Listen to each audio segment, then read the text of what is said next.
Halo, halo, halo. Cek cek. Cek, cek. Halo. Halo, cek. Cek, cek. Cek Cek, cek, cek, cek, cek, cek. cek, cek, cek.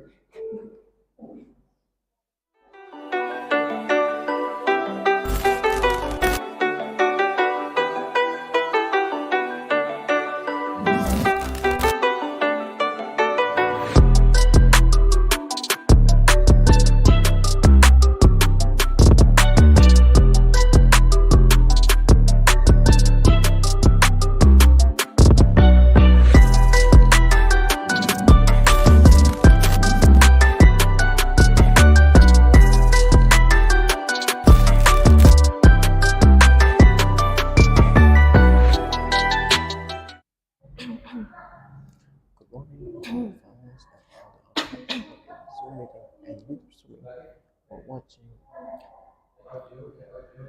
Cek Cek, cek. cek, cek, cek, cek, Halo halo halo. cek, cek. Tes 1, 2, 3. Tes 3 2 1.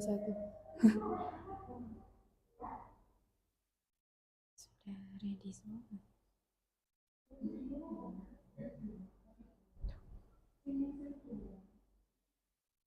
Good morning, all the finalists and all the audience who are in the Zoom meeting. Both in Zoom meeting and YouTube streaming, we're watching the final of Online English Contest 2023.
Ya nggak apa-apa ya sama dia nggak apa-apa.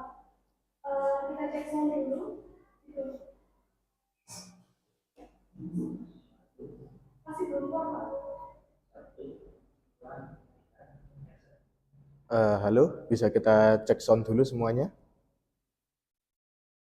Kita cek sound dulu suaranya.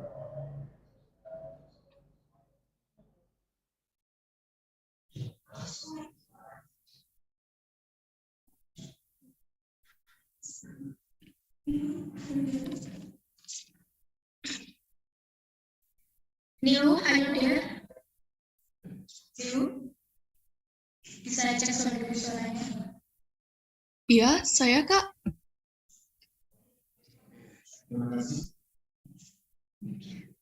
Langsung perform ya? Masih cek sound dulu. Oh ya ya ya. Lebih biar.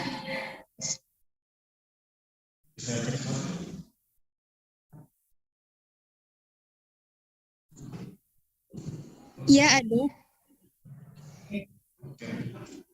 Ibrahim Maulana. Terdengar nggak? Cek cek cek Kak.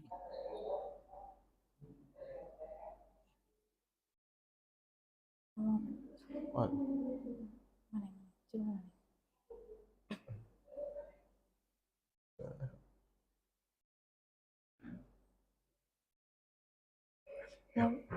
Bapak tadi. belum.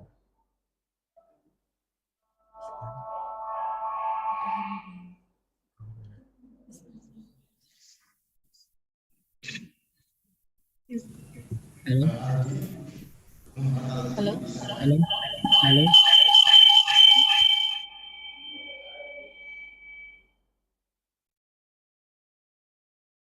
Muhammad Aldi, bisa dicek sound dulu? Ngecek suaranya ada atau tidak?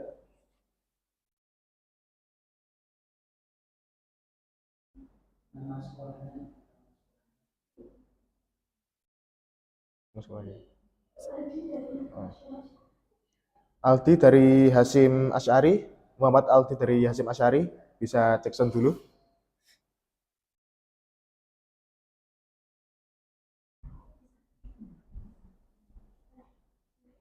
Oh. Dinda Fionanda, bisa cek sound dulu. Dinda.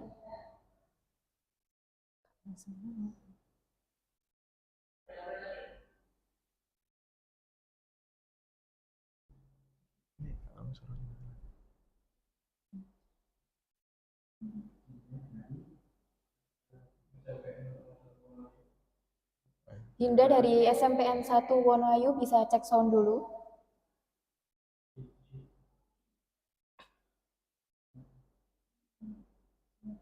Kalau bisa. Saya.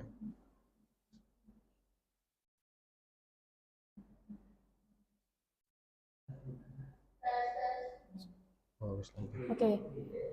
Lanjut. Oh. Oh. Ya, terima kasih.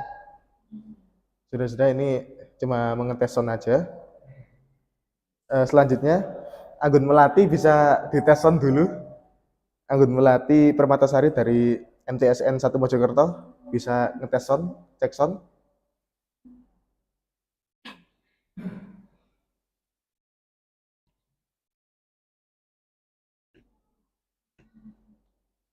Anggun Melati dari MTSN 1 Mojokerto bisa cek sound dulu suaranya.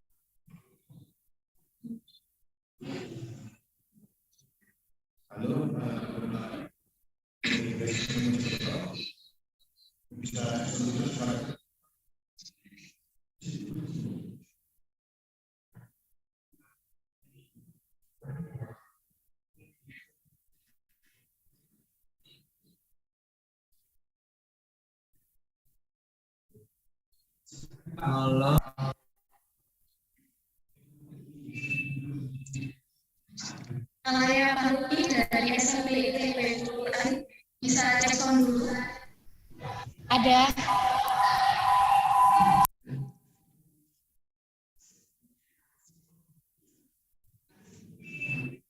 Sip. Hai.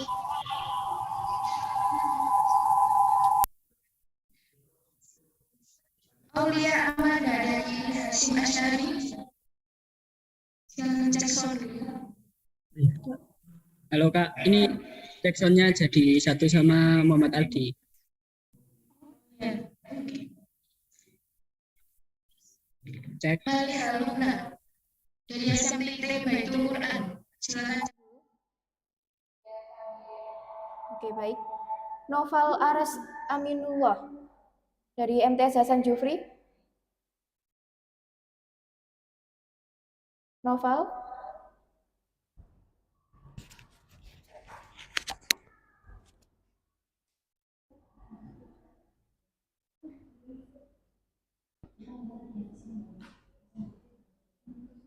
Noval Aras Aminullah. Silakan cek sound terlebih dahulu.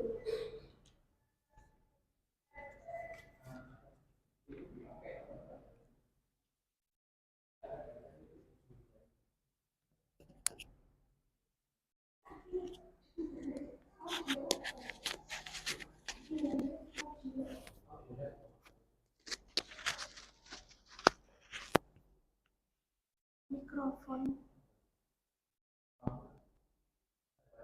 Iki wis komputer audio, Pak. Loh. Kok gak bisa join iki out?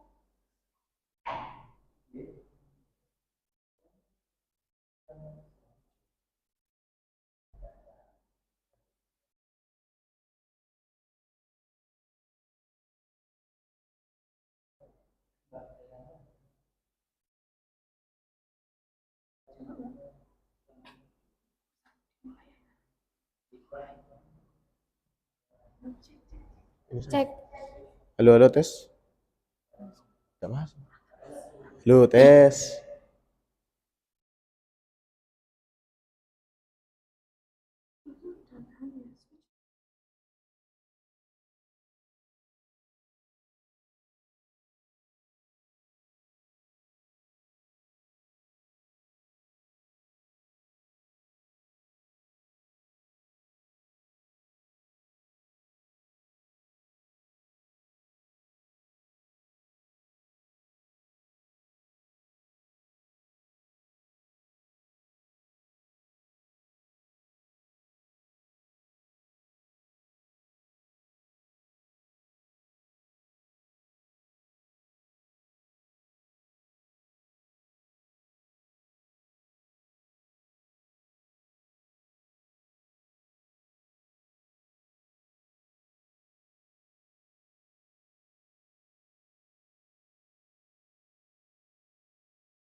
Assalamualaikum warahmatullahi wabarakatuh. The Honorable Ibu Nyai Dr. Anda Hajah Jauharo Said MPDI as the head of Yayasan Pondok Pesantren Teknologi Informasi Al-Hidayah. The Honorable Mr. Muhammad Yasin, Eskom, MKom, MBA as the head of Madrasah Aliyah Teknologi Informasi Berlian. The Honorable Judges of Online English Contest 2023, Mr. Lutfi Ashar Maulidin, Mrs. Rodia, and Mr. Imron Zarkashi. The Honorable all the Committee of Online English Contest 2023, Madrasah Aliyah Teknologi Informasi Berlian. and all the participants that I'm proud of, and all the great audiences. First of all,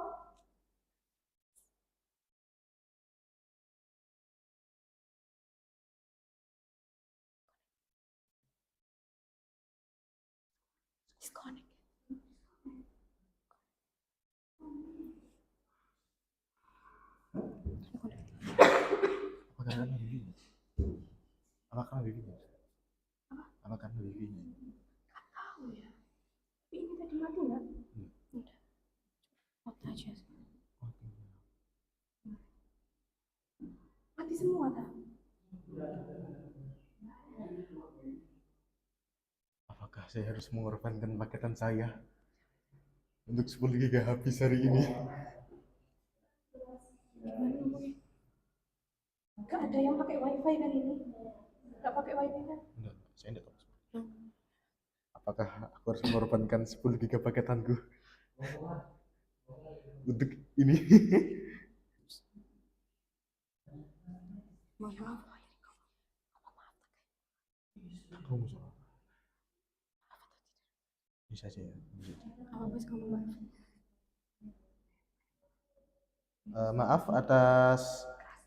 Maaf atas masalah sebelumnya. Mari kita lanjutkan. First of all, let me praise and thank the presence of Allah Almighty, who has bestowed our pleasure, for the health and the joy we feel today. With His mercy, it is impossible for all of us to enjoy this occasion. Secondly, salawat and greetings always remain poured to Prophet Muhammad, who guides us from the darkness to the bright path where we live today. Good morning, all the audience and all the finalists, both in Zoom meeting and in YouTube streaming, who are watching the final of Online English Contest 2023. Back with me, Muhammad Nabat Abdallah. Here, I accompanied by my friends Jihan, Zainuddin, Akila, and we will guide you in this event. Before we continue to the main event, let's open this final round with saying Basmalah. Bismillahirrahmanirrahim. Hopefully, today's event goes smoothly without any barriers. Amin. Next, let's listen together to the speech that will be delivered by the head of Madrasah Alia Teknologi Informasi Berlian, Mr. Muhammad Yasin, Eskom, Mkom, MBA. The time is yours.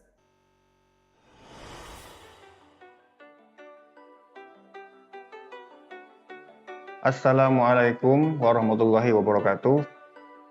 Honorable Ibu Nyai Hajah Jauharoh Said, MPDI, as the leader of Pondok Pesantren Teknologi Informasi Al-Hidayah, and Honorable all the judges, Mr. Lutfi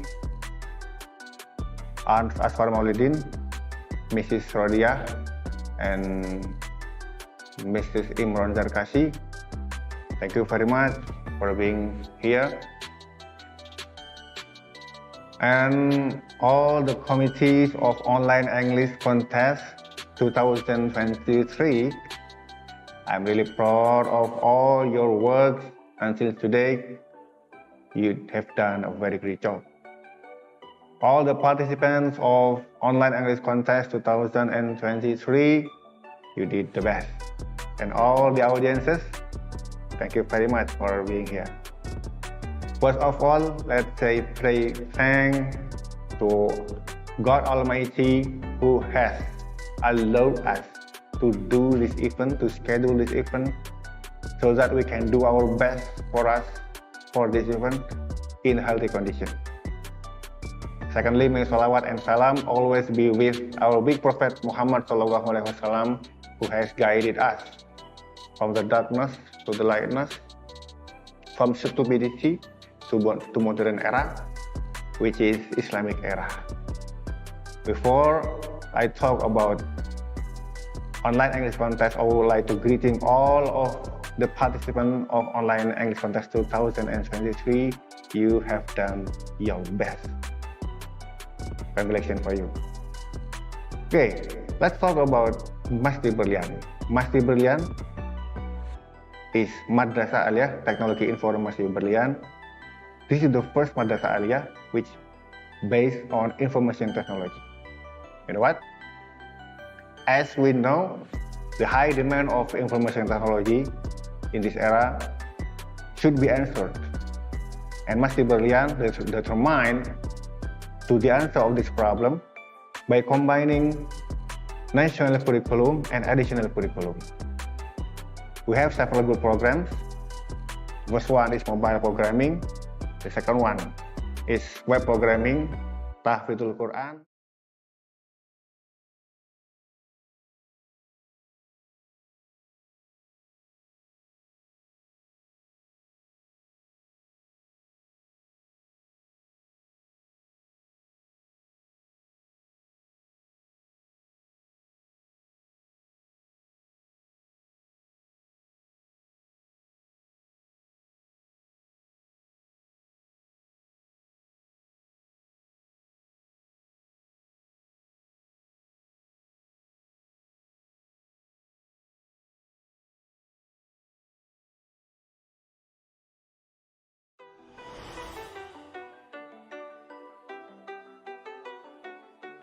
Assalamualaikum warahmatullahi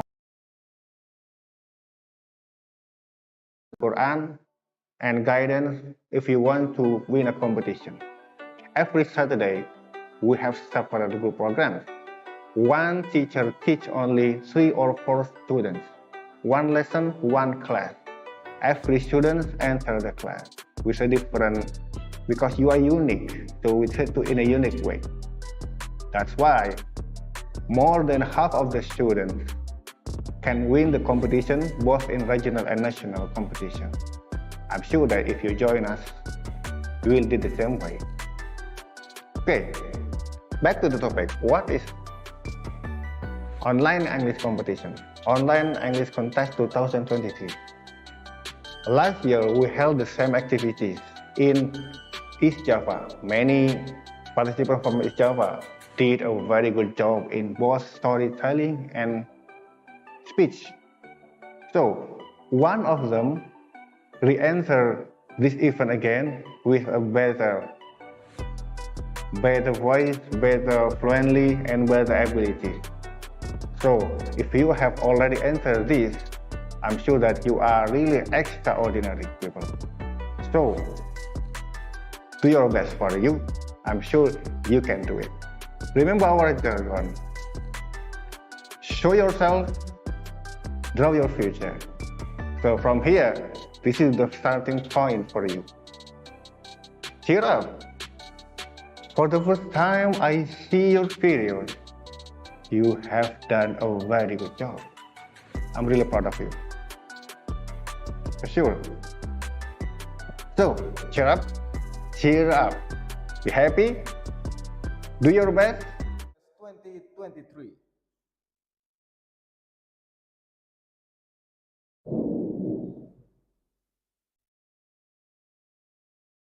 So, there are 3 juries that will examine your performance.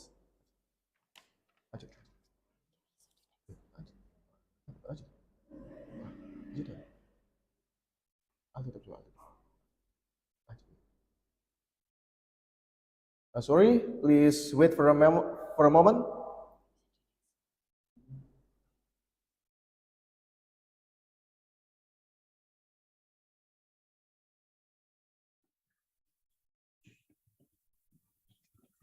Okay, let's take again. So there are 3 juries that will examine your performance. The first one is Mr. Lutfi Asal Maududi.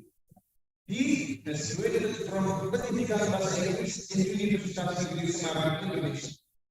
He also has studied at the Ohio State University, United States for teaching early learning And second language education program.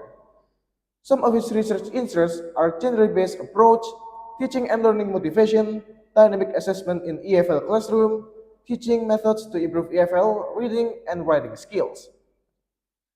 Now, he is an assistant professor at Faculty of Vocational Studies, University Airlangga, Surabaya. His latest achievement is achieving secured faculty priority research funding from Universitas Airlangga and coordinating research project for Faculty of Vocational Studies in 2021.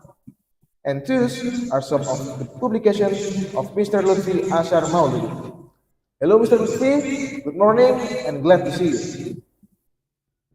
Then the second jury is Mrs. Rodia. She got her Master of Education in the Flinders of University of South Australia. She also has overseas experience. Thus, are joining cultural exchange program in the United States of America, pursuing master degree, and joining some international conference in Australia. She has long journey for work experience, and now she is a lecturer in Muhammadiyah University of Sidoarjo and Islam Majapahit University. Also an English teacher in SMPN 1 Mojosari. Thus are Mrs. Rodia publication. Her latest publication is a book Other Ways to Say, which is published in Penerbit Java Media Yogyakarta. Good morning, Mrs. Rodia, and glad to see you. Then the last one, the third jury, is Mr. Imron Zarkasi. He has graduated from MI Nurul Huda Pawan Situbondo, MTS Nurul Huda Pawan Situbondo, MAKN Jombang, and from Teacher Training and Education Faculty of Universitas Ronggolawe Tuban. He has many skills. Some of them are high TOEFL ITB score, that is 563, communicative English language teaching, internet literacy, and also computer maintenance. He has many experience related to English and since 2008 till now. He is an owner and director of Favorite Education Center Situbondo. Hello, Mr. Imran Sarkasi. Good morning and glad to see you.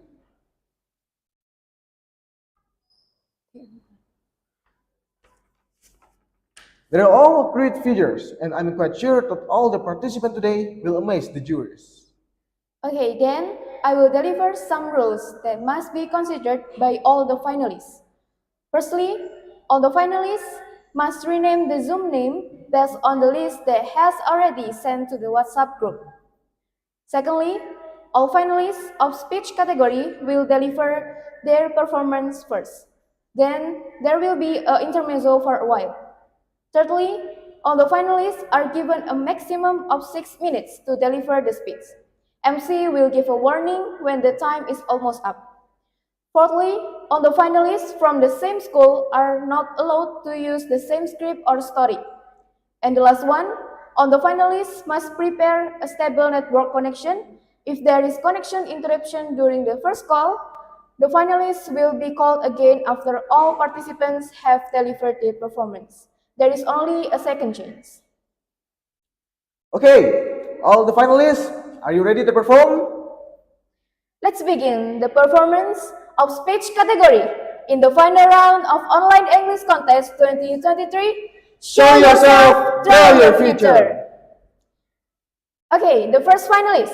Please welcome Niluh Made Cheni Sudevi Kelani from SMP Negeri 6 Denpasar. Thank you so much for the opportunity that has given to me. But before I deliver my speech, dear judges, can you hear my voice clearly? Yes. Okay, Niluh, Yes. the time Thank you so much. is yours. Yes. President Insigne Sukarno stated, "Give me 1,000 old men, I will pull some marrow from its roots. Give me 10 youths, I will shake the world." That what shows that the future of the nation is determined by the young generations, especially millennials who were born in 1990s. Nationalism has a big influence behind that success story. But are you sure that the spirit of nationalism is still exists in the millennial era? Assalamualaikum warahmatullahi wabarakatuh. Om Swastiastu. Good morning, honorable judges and respectful audiences. Introduce myself, my name is Niluh Made Cheni Sudevi Kelani, the student of SMP Negeri 6 Denpasar, Bali. On this wonderful opportunity, I'm going to deliver my speech about a spirit of nationalism in the millennial era. If we talk about nation, then what is the first thing that comes to mind when you think of nationalism? We get a lot of different answers about it. For me, nationalism is a feeling of oneness that emerges when people are living in a common region share some historical background, and consider themselves as one nation. Whereas a spirit of nationalism is very important that can foster a sense of solidarity, tolerance, increase national dignity in international sites, and brings unity in university. Ladies and gentlemen, every time has its own generations, trends, and challenges. If the millennials of the pre-independent era face nationalism challenge in the form of colonialism and war, but today's millennials face nationalism challenge in the form of globalization.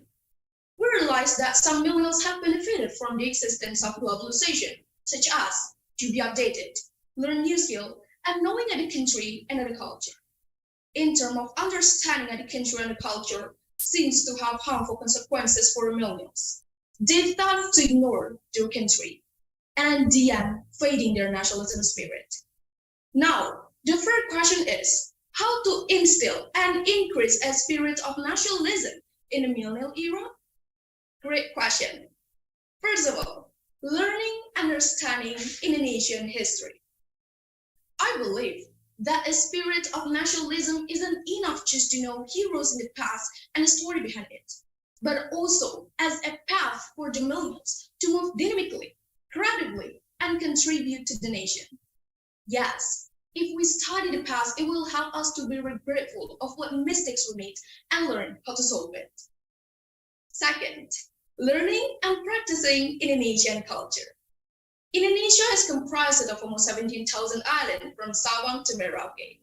A spirit of nationalism can emerge by seeing how unique and diverse Indonesia is, and millennials have the awareness about how to preserve them. Third, flag ceremony.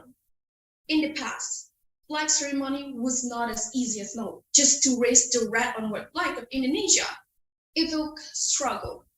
Therefore, this flag ceremony means to carry out the millennials as the successor generation of the nation and will lead them with a positive outlook, character, performance, and personalities.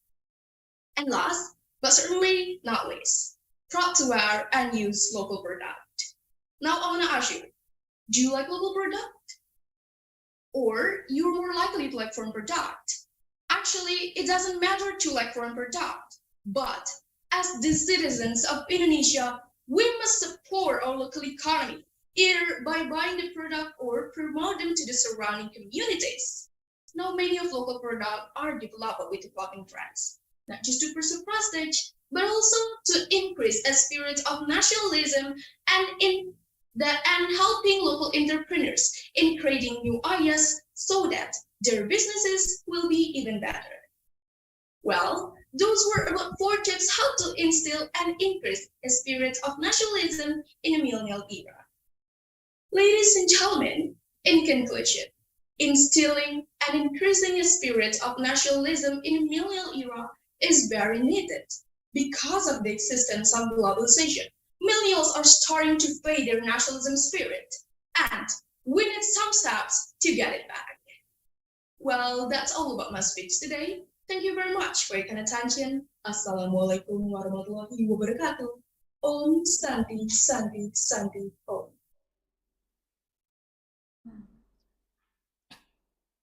Thank you, Nilu. What a wonderful performance for you. Give applause. Really, what a wonderful performance. Okay, we continue to the second finalist. Please welcome Labibia Najma Arsa Dania from SMP Islam Terpadu Al-Anwar. Labibia? Are you ready? Waalaikumsalam warahmatullahi wabarakatuh. Okay, Labibia, the time is yours.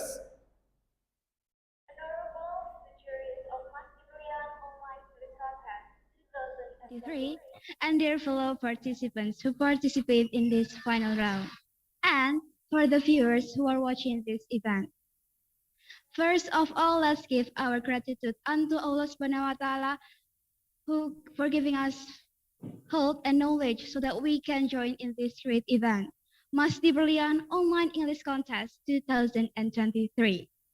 Secondly, salawat and salam may always be with our dearest Prophet Muhammad Sallallahu Alaihi Wasallam, the savior of this world, for giving us the savior of this world who bring us the light that is Islam. I also want to give a lot of thanks to everyone who supports me so that I'm able to stand here in this final round.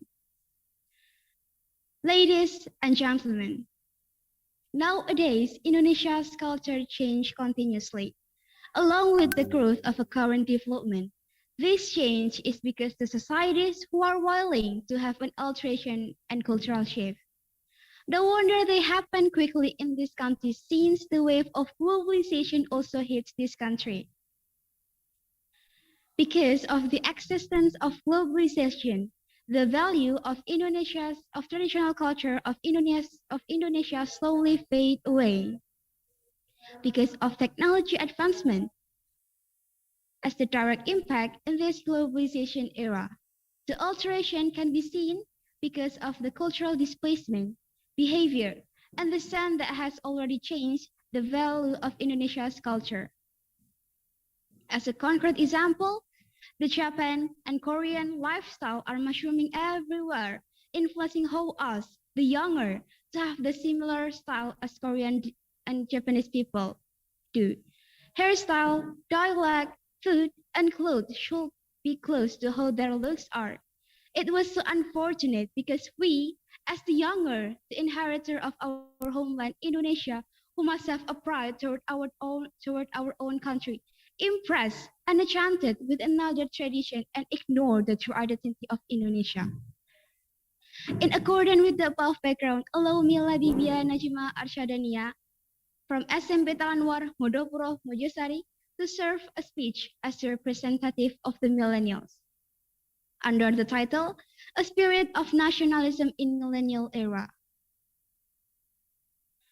Ladies and gentlemen, before we're talking further dealing with this title, to unleaven our nationalism, let's flash back to our history of the past.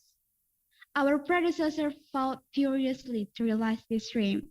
There were a lot of fight at that time. Now we are back at the current time. I want to ask you all, how big is your love to your country? Have you understood about the form of loving your nation? Are we willing to sacrifice ourselves to defend this nation? Well, to answer both of those questions, everyone will definitely have various answers.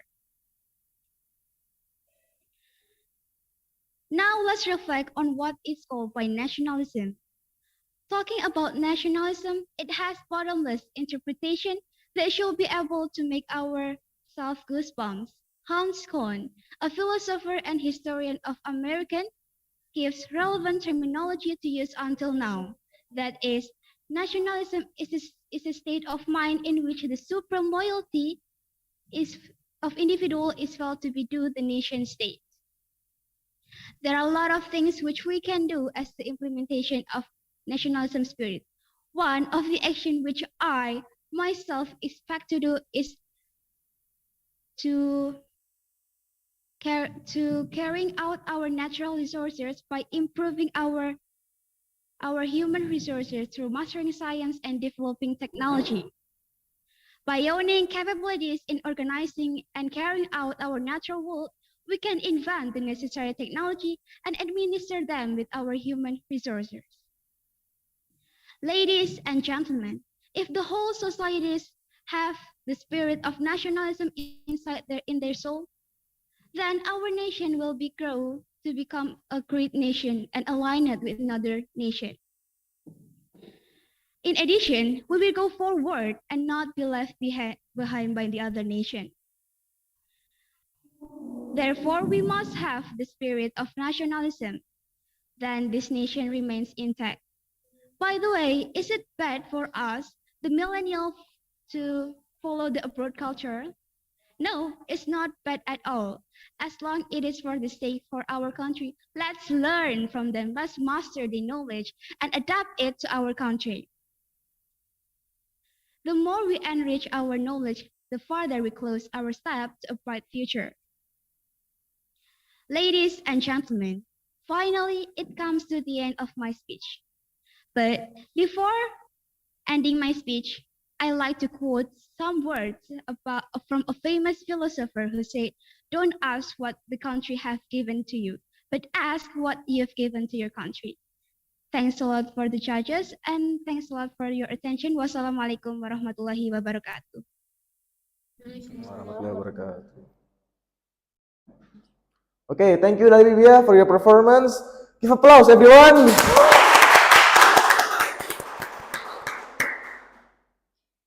Next, please welcome Ibrahim Maulana Mahardika from SMP Al Muslim. Ibrahim, are you there?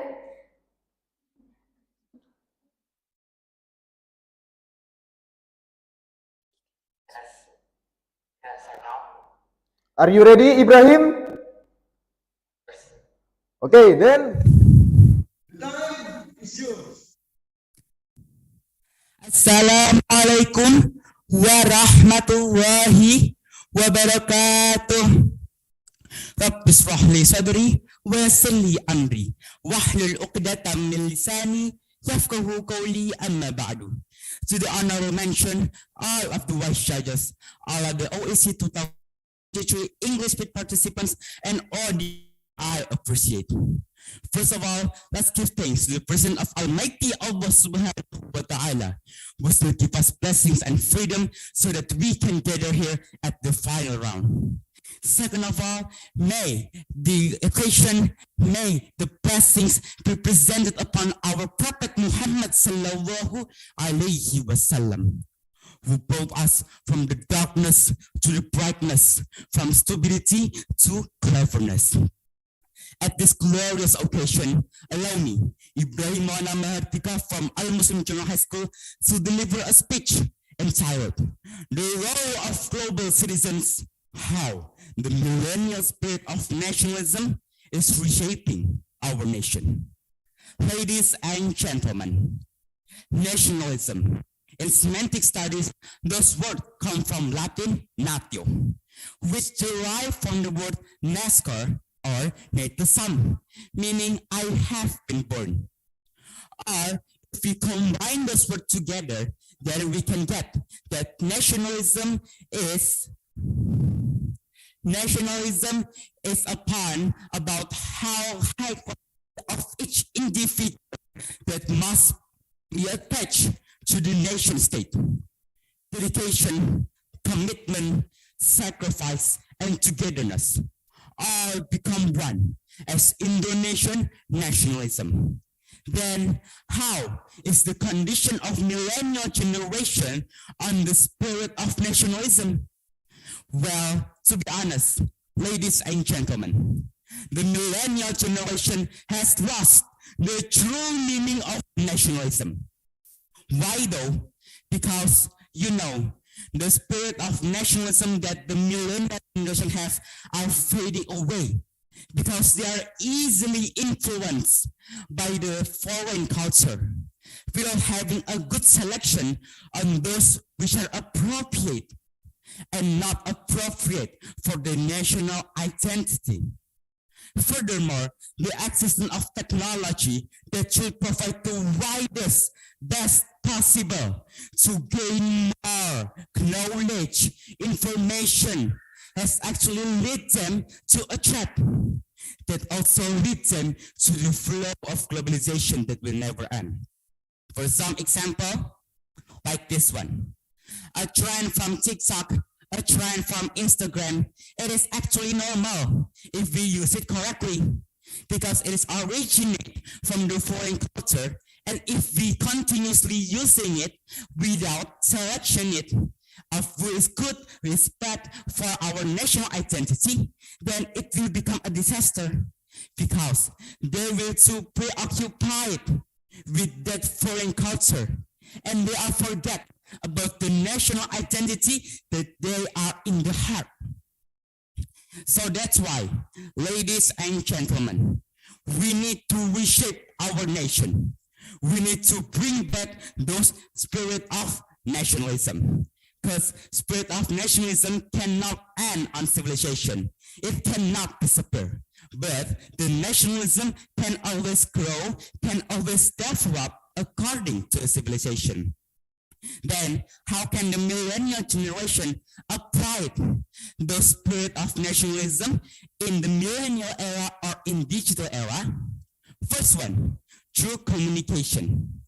Because at this time, in the digitalization era, the millennial generation is fulfilled with a various long-distance communication.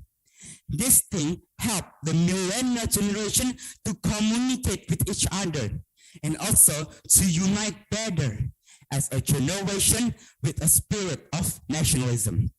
Second is through the technology.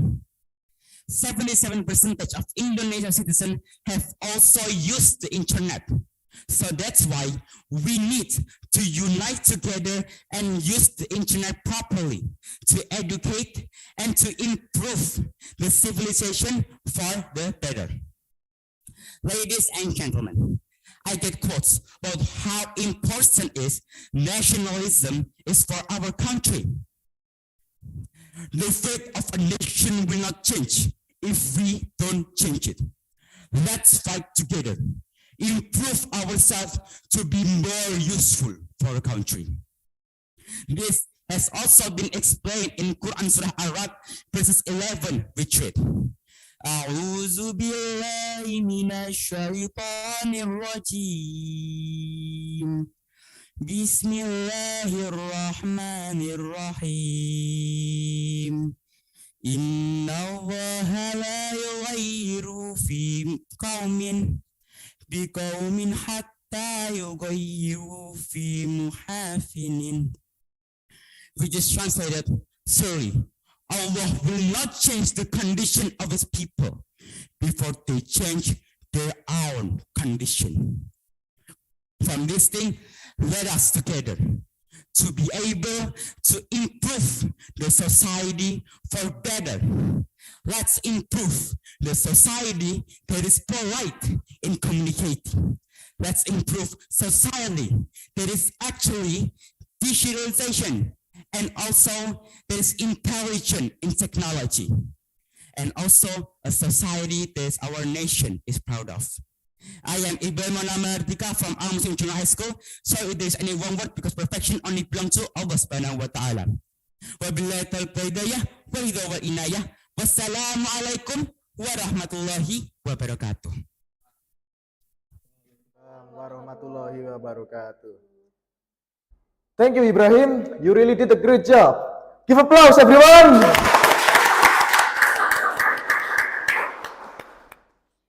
Next finalist, please welcome Dinda Fionandra. Next finalist, please welcome Muhammad Aldi Arifi Rasha from SMP Hasim Asyari Tulangan. Okay. Aldi, are you ready? Yes, I'm ready. Okay, Aldi, the time is yours. Okay. I had an experience years ago when one of my friends said that speaking English means you love foreign culture. I'm sorry. Can I repeat it again? Yes, sure. I'm sorry. Yes, sure. You can repeat it. Oh, kendala.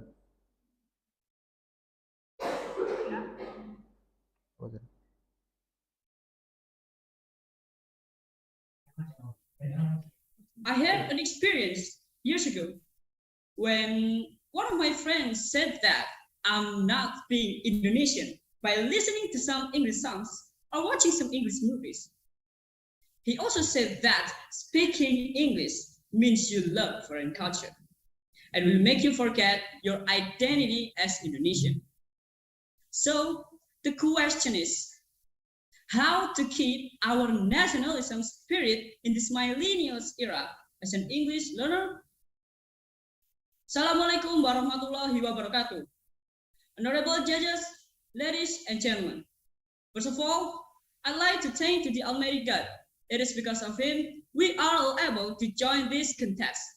Secondly, salawat and salam always be delivered to our Prophet Muhammad Sallallahu Alaihi Wasallam, who had brought us from the darkness to this bright modern era that we live today.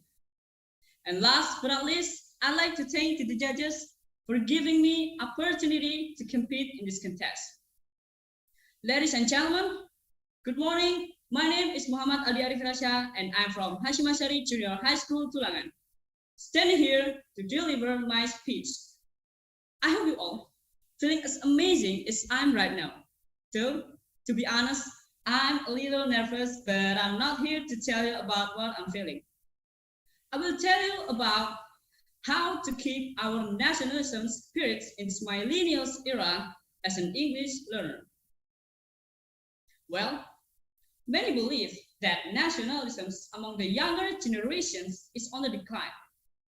The youngsters are fascinated with popular foreign culture, like songs, movies, fashion products, and lifestyles, which seems to indicate they have lost their love for this nation.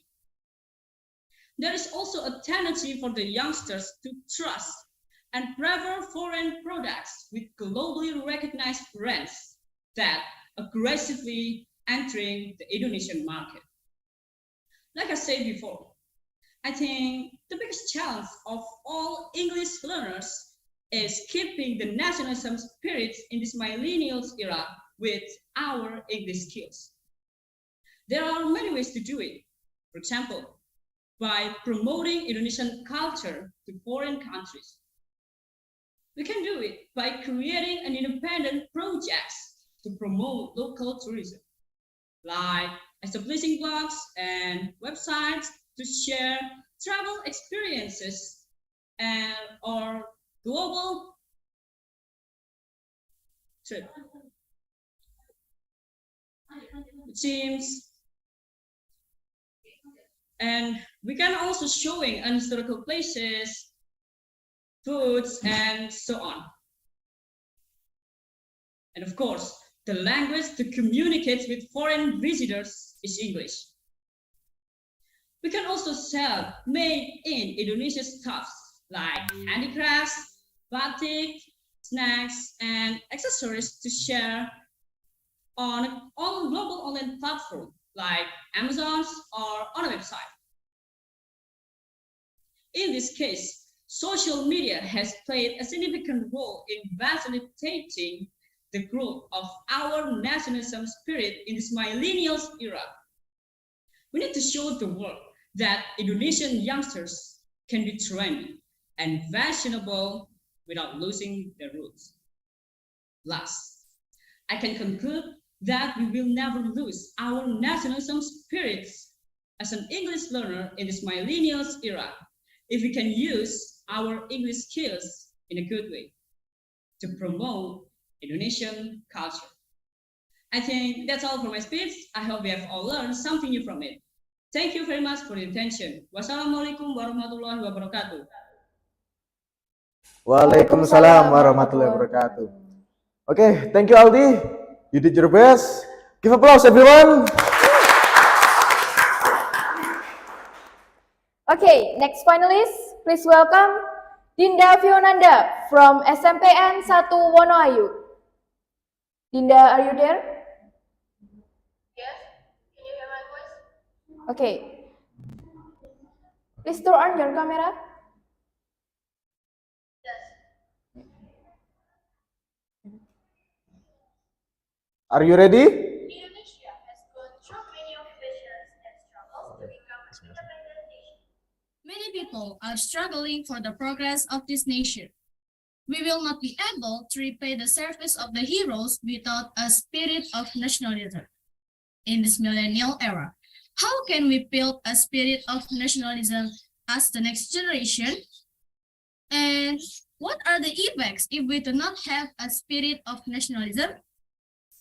Let's find a solution. Assalamualaikum warahmatullahi wabarakatuh. The Honorable to the judges of Online English Contest 2023, respectable to all of the staff, respectable to all of the audience. Hello friends, I am Tinda Viananda, or can be called Fio or Fiona. I am from Junior High School 1 Wonoayu, class 7J. Today, I will discuss about the spirit of nationalism in a millennial era. Firstly, let's say thanks to Allah Subhanahu wa Ta'ala for all of His blessings, so that we can gather in this occasion in healthy condition.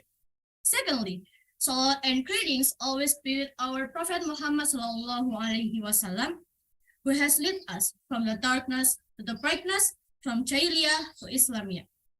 Okay, friends, are you already curious about today's topic? Let's check this out. The struggle of the heroes in ancient times was very big for our nation. They left their homes to fight against the invaders who had attacked our nation. There are so many Indonesians who accept all the colonized and shed blood in this country. And we are, as the younger generation, are we going to be silent in accepting it all? The answer is, of course, no. In this era, many technology that have grown well and always be great. Due to the influence of modernization, most of young generation prefer Western culture than their own culture. They are more enthusiastic when talking about celebrity gossip, music concerts, and so on. They think that nationalism is boring and useless for them. If we just see our nation like this, we can go through all the enemies and the colonized. Nationalism really needs to be realized in concrete actions for young people. There are so many things we can do to keep our spirit of nationalism burning and even burning our spirit, especially among students, including our participation in the flag ceremony, which indirectly commemorates the service of the heroes, studying hard, conserving the culture, using domestic product, and respecting all of the struggle can make our nation become better. Ladies and gentlemen, nationalism is the most important things in this millennial era. If we are not the one who protect and advance this nation, then who else can do all of that? Just remember it, friends, nationalism can be ground anywhere and anytime. Let's build our nation together as the younger generation. Together, we can do it. That's all my speech. Thank you for your attention. I hope we can get some knowledge from it. And see you next time. Wassalamualaikum warahmatullahi wabarakatuh. Waalaikumsalam warahmatullahi wabarakatuh. Thank you, Dinda. You did a great job. Everyone, give applause.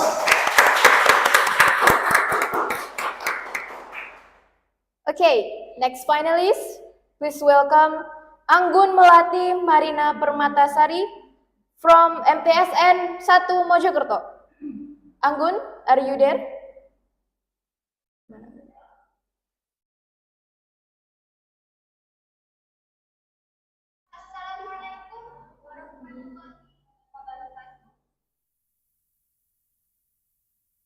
The honorable juries and organizers of the OEC English Speech Contest. It is a great honor for me to have opportunity to give brief speech in front of you by the title Preserving Indonesian Local Wisdom as the Spirit of Our Nationalism in the Globalization Era. Ladies and gentlemen, according to Siberani 2014, local wisdom is wisdom or original knowledge that comes from the noble values of cultural traditions to regulate the life of the community. Therefore, local wisdom must always be protected and preserved. Why? Because local wisdom is seen as the identity of a nation that allows cross-cultural transference that will give birth to the nation's cultural values. Dear brothers and sisters, currently, Indonesian local wisdom is being threatened by the rapid currents of globalization. However, the presence of globalization era is a necessity that cannot be avoided because it has spread to all corners of the world and touches wherever humans are. Therefore, like it or not, the Indonesian people must always be ready to face this era, no matter what. As a result, the strong current of globalization the strong current of globalization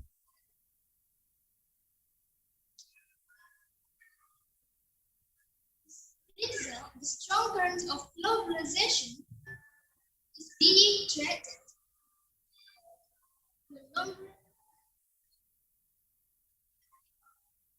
Kak, boleh diulangi? You can continue. Kak, boleh diulangi? Oh, yes, yes. Dilanjutkan saja, dilanjutkan saja.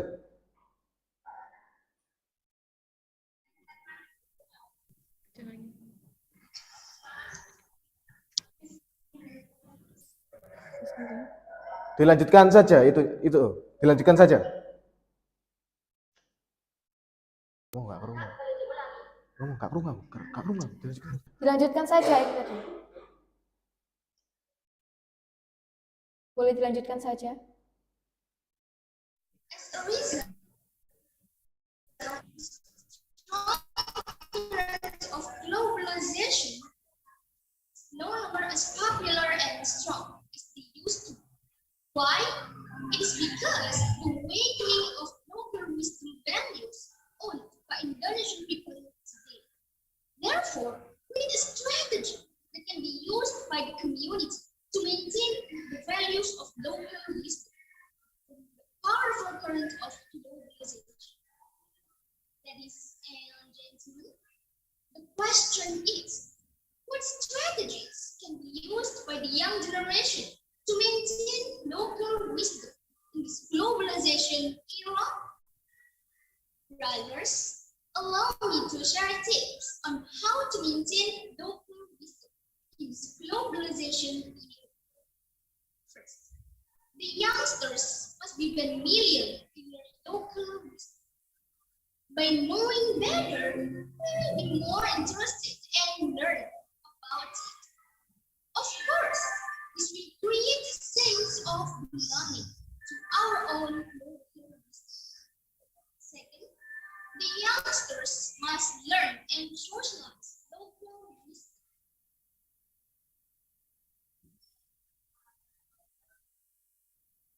Second, the youngsters must learn and socialize local wisdom. This is done to protect the local wisdom from extinction.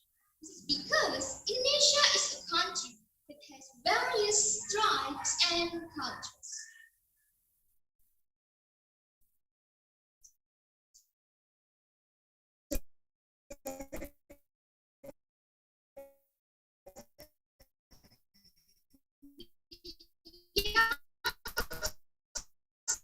Youngsters must be international. And last, the youngsters must have a sense of pride in their local wisdom. Brothers, that's all the tips I can share in this happy moment. Finally, I invite all of you to become cultural heroes for our beloved country. Are you ready, guys? My dear brothers and sisters, it's all my speech. Hopefully, it will be useful for us. Thanks a lot for your concern. May God bless you, brothers. Wassalamualaikum warahmatullahi wabarakatuh. Waalaikumsalam warahmatullahi wabarakatuh. Thank you, Anggun, for your performance. Really great. Please, everyone, give applause.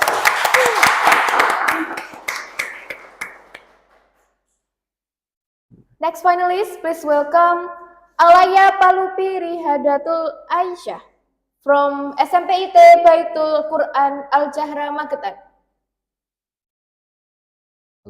Alaya, are you there? are you there?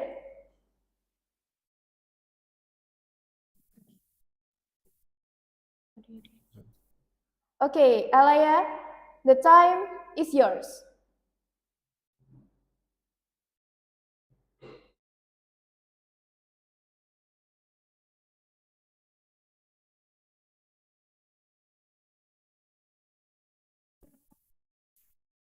Jerman, suara-suara, sound.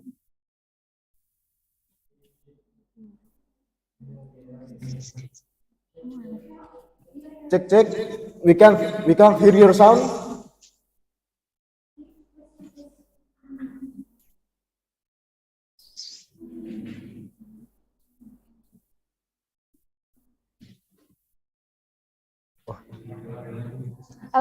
Alaya, we still can't hear your sound. We cannot hear your sound. We can't hear you.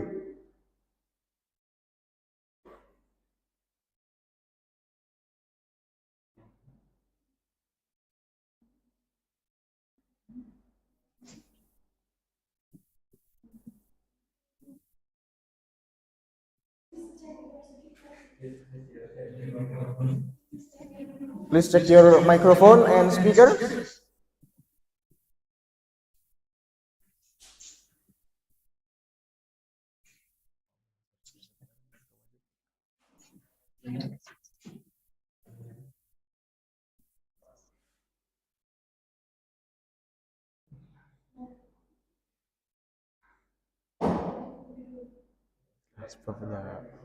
Kelas punya aku dan teman-temanku memakai Discord. Indonesia aja, Indonesia.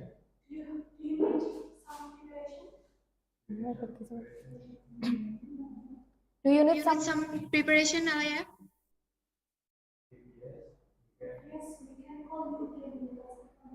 If yes, we can call you again In the last performance. in the last performance.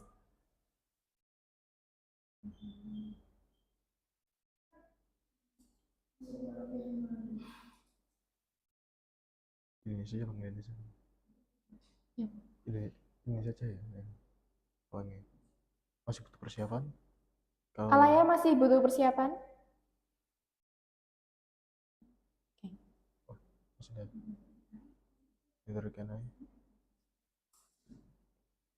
Sama aku.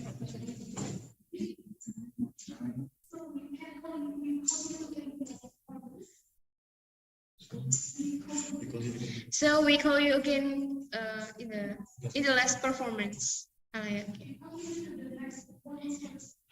We continue to the next performance first.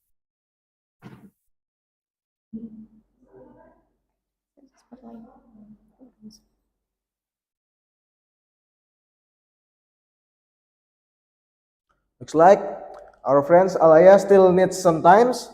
So let's next to the next performance. Okay, next performance. Please welcome Aulia Amanda Zalfa from SMP Hashim Ash'ari Tulangan. Aulia, are you there?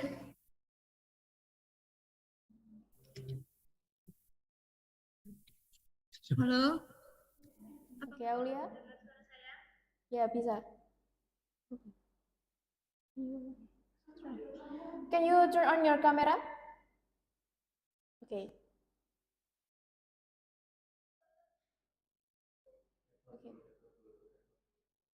Can you check sound?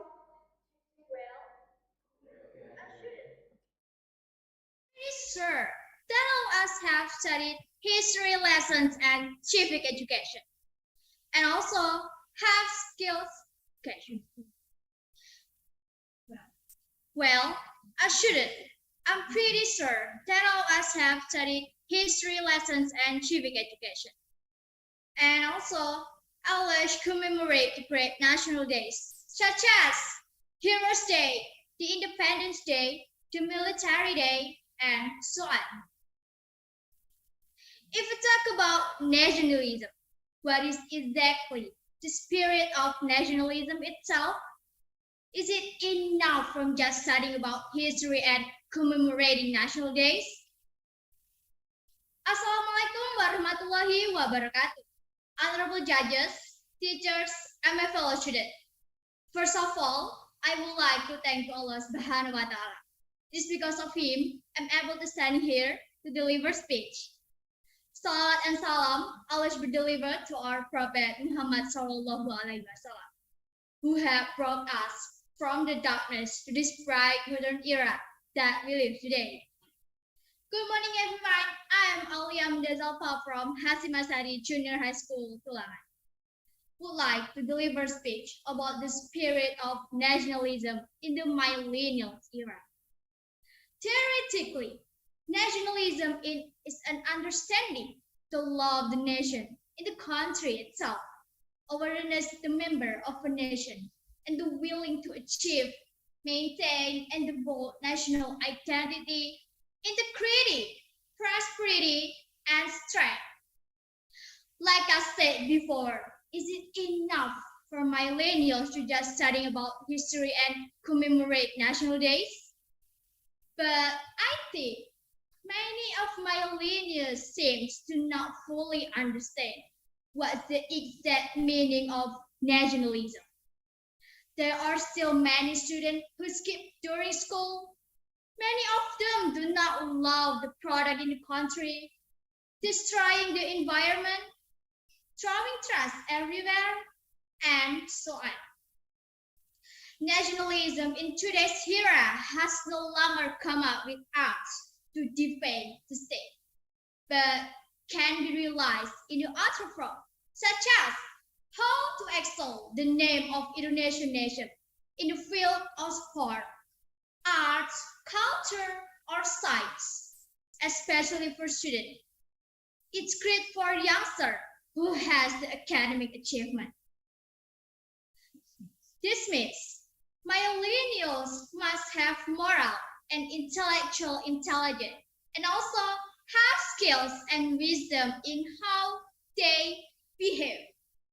So I can say that youngsters can be called as agents of change. And nationalism is a filter that we able to filter out any intervention from any party who wants to undermine the great values of this nation. Younger generation must remain consistent to strengthen the spirit of nationalism for the sake of the prosperity of Indonesian nation, now and the future. Thank you for attention. Wassalamualaikum warahmatullahi wabarakatuh. Waalaikumsalam.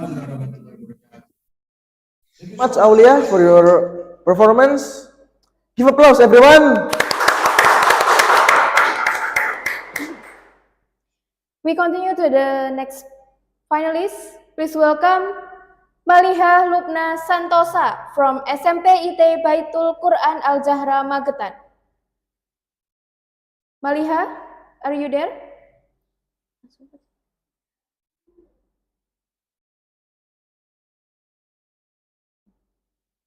Maliha? Maliha, are you there?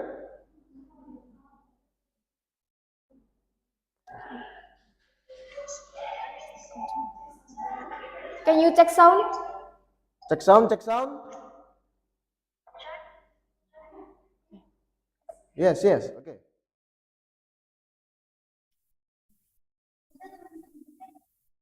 Are you ready? Maliha, the time is yours.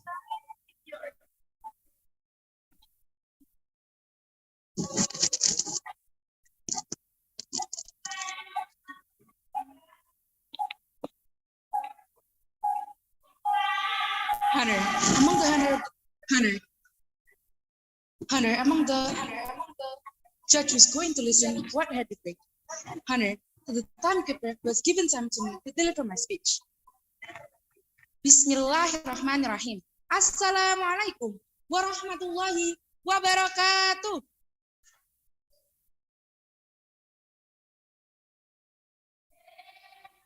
Alhamdulillah. Alhamdulillahirabbil alamin. Wa bihi nasta'inu ala umuri dunya waddin. Wassalatu wassalamu ala asyrafil anbiya'i wal mursalin wa ala alihi wa sahbihi ajma'in. Amma ba'du.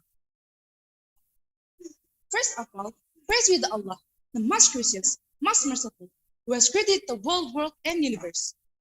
Second, blessing and salutation about the most honorable Prophet Muhammad, who has bring us from the darkness to the lightness. Third, thanks for the time. Please wait, Maliha, please wait. Silence, please, Maliha, please. Sorry. Can you turn off your visual background? Maliha,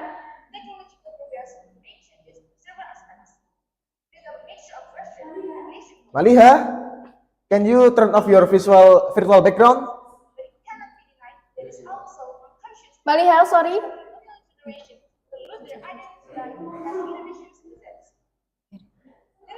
Sudahlah. A million generation. Even though the times are getting more advanced, we shouldn't lose our identity as Indonesian citizens.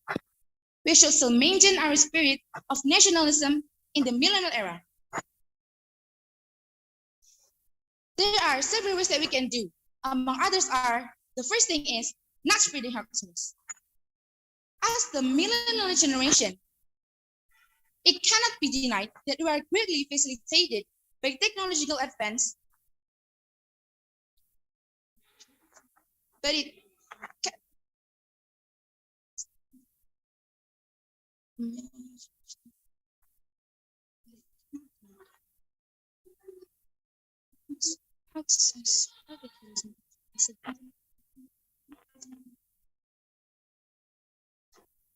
the fact is many of us are still unprepared and not wisely using it.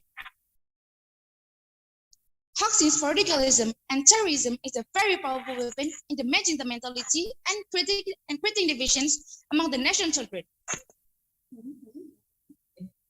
From there, we as the millennial generation should be more selective in sharing news, and we should not immediately believe it by only reading the headlines and hearing bits of stories from other people without us reading and looking for real news.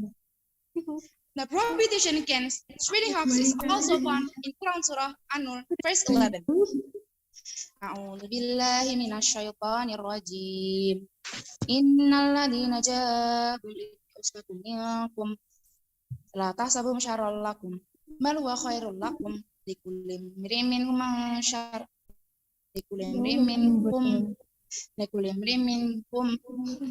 maktasaba minal ism wallazi tarawwalahu Its meaning, indeed, those who came up with that slander are a group of you. Do not think this is bad for you, whether it is good for you. They will be punished, each according to the share of the sin. As for the mastermind, he will suffer a tremendous punishment. Ladies and gentlemen, the second thing is to increase literacy. Reading a lot of reliable sources and knowledge can also help us to avoid being easily swayed by news that is not proven to be true. Literacy is considered capable of building the character of the millennial generation to be much more positive. The third thing is to instill Pancasila value.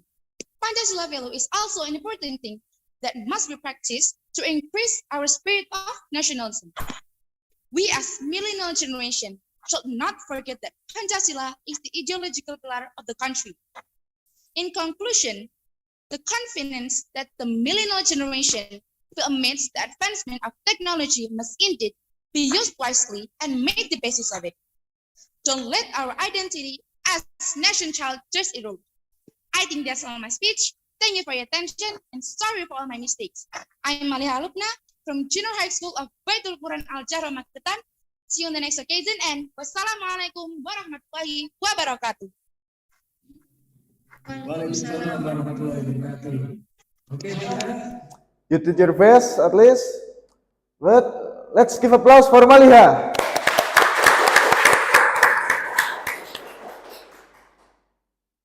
Okay, next finalist, please welcome Noval Aras Aminullah from MTSN Hasan Jufri. Noval, are you there? Noval?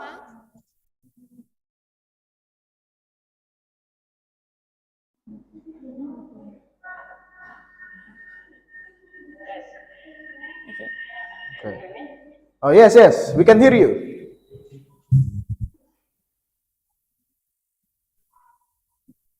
Assalamualaikum warahmatullahi wabarakatuh. Bentar Pak, yang kamera. Oke Mas. Yang itu matikan mic-nya. Okay, Noval, the time is yours.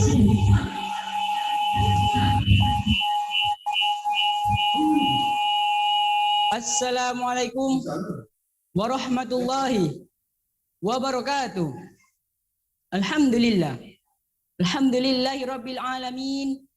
Wa bihi nasta'inu ala umuri dunya waddin. Wassalatu wassalamu ala asyrafil anbiya'i wal mursalin. Sayyidina wa nabiyina wa maulana Muhammadin sallallahu alaihi wasallam wa ala alihi wa ashabihi ajma'in, amma ba'du. Ladies and gentlemen, in this occasion, I would like to say thank you very much to the committee of MR Brilliant for giving time in this final competition. Well, let me deliver my speech under the title, The Spirit of Nationalism in the Millennial Era. As a generation that live in the digital and globalization era, we must maintain the spirit of nationalism as part of our identity and faith as Indonesian people.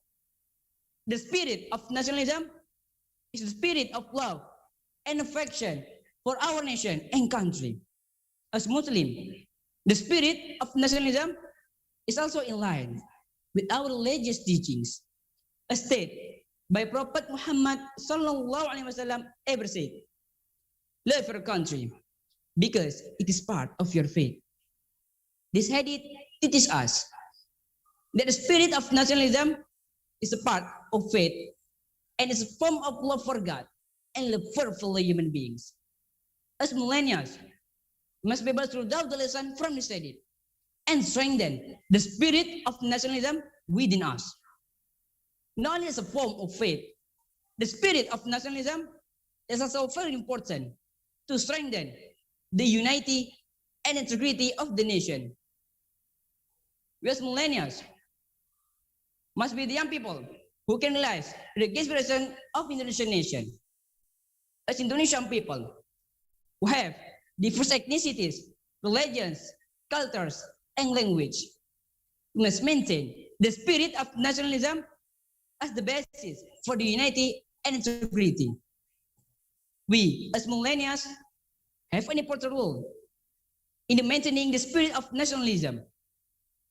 As generation that live in the digital era, we must be able to use technology wisely and positively to strengthen the spirit of nationalism. Ladies and gentlemen, not only that, we must also understand and appreciate the cultural diversity in Indonesia. As a wise word from Ki Hajar Dewantara saying, Bhinneka Tunggal Ika. It means different but one. In addition, the spirit of nationalism is also closely related to the spirit of mutual cooperation. We as millennials must be able to strengthen the spirit of mutual cooperation in a four aspects of life, such as in the field of economics, social, and politics. Ladies and gentlemen, the spirit of nationalism in the millennial era is not only about loving the flag or national anthem, but also about strengthening the unity and integrity of the nation. We must strengthen the spirit of nationalism in a positive and sustainable way in order to realize more advanced and prosperous Indonesia. We must also continue to learn and develop knowledge about the history, cultures, and natural reserve of Indonesia. This will help us to understand the identity of Indonesian people more deeply and strengthen the spirit of nationalism within us. Ladies and gentlemen, we as millennials have an important role in building and strengthening the Indonesian nation. with a strong spirit of nationalism, we can contribute to advancing Indonesia towards a more advanced and prosperous country. In conclusion, let us reflect on the famous word of Bung Karno. Give me 10 young people and I will share the world. So, we as millennials must be the young people who can realize the great aspiration of Indonesian nation. Let us maintain the spirit of nationalism as part of our identity and faith as Indonesian citizens. Well, that's all my speech. I hope my speech will be useful for us. And the last I say, Wallahu muwaffiq ila aqwamit thoriq. Assalamualaikum warahmatullahi wabarakatuh. Assalamualaikum warahmatullahi wabarakatuh. Okay, Noval, thank you for your performance. You really did a great job. Everyone, give applause. Okay, next, the last finalist. Please welcome Alaya Palupi Rihadatul Aisyah from SMP IT Baitul Quran Al Jahra Magetan. Alaya, are you there? Okay. Okay, are you ready? Are you ready? Okay, the time is yours. The sky in the morning is not complete without the sun. The sky in the night is not complete without the moon. But the sky in the night with the moon is not complete without the stars. It's like this competition is not complete without me, Alaya Palupi, standing in front of you all. Assalamualaikum warahmatullahi wabarakatuh. First of all, praise be to Allah Subhanahu wa Ta'ala, the most gracious, most merciful, who has created the whole world and universe and provided everything for all mankind and the whole other creators. Secondly, blessing and salutation upon honorable prophet and messenger Muhammad sallallahu alaihi wasallam, who has brought us from the darkness to the lightness. Thirdly, in this good change, I would like to deliver my speech by the title, A Spirit of Nationalism in the Millennial Era. Ladies and gentlemen, do you know what is meant by millennial generation? Yep, millennial generation is a social society that is literate and adaptable to the technology. With the convenience of technology, we have to be more self-aware.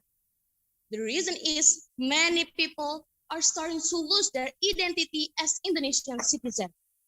Umar bin Khattab, as quoted by Sheikh Ismail Haqqi in the book of Tafsir Ruhul Bayan, Juz 6, page 442 states, Laula hubbul watani laqaruba baladus su'i fabi hubbil awtani umratil buldanu.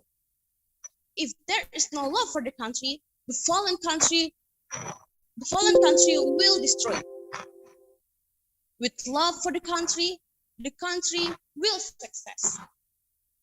Ladies and gentlemen, as the millennial generation, we should maintain our spirit of nationalism.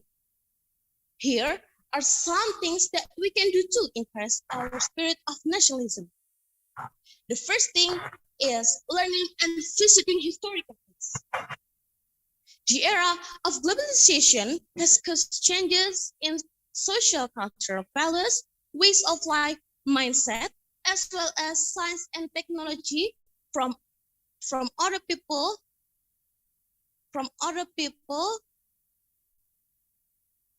to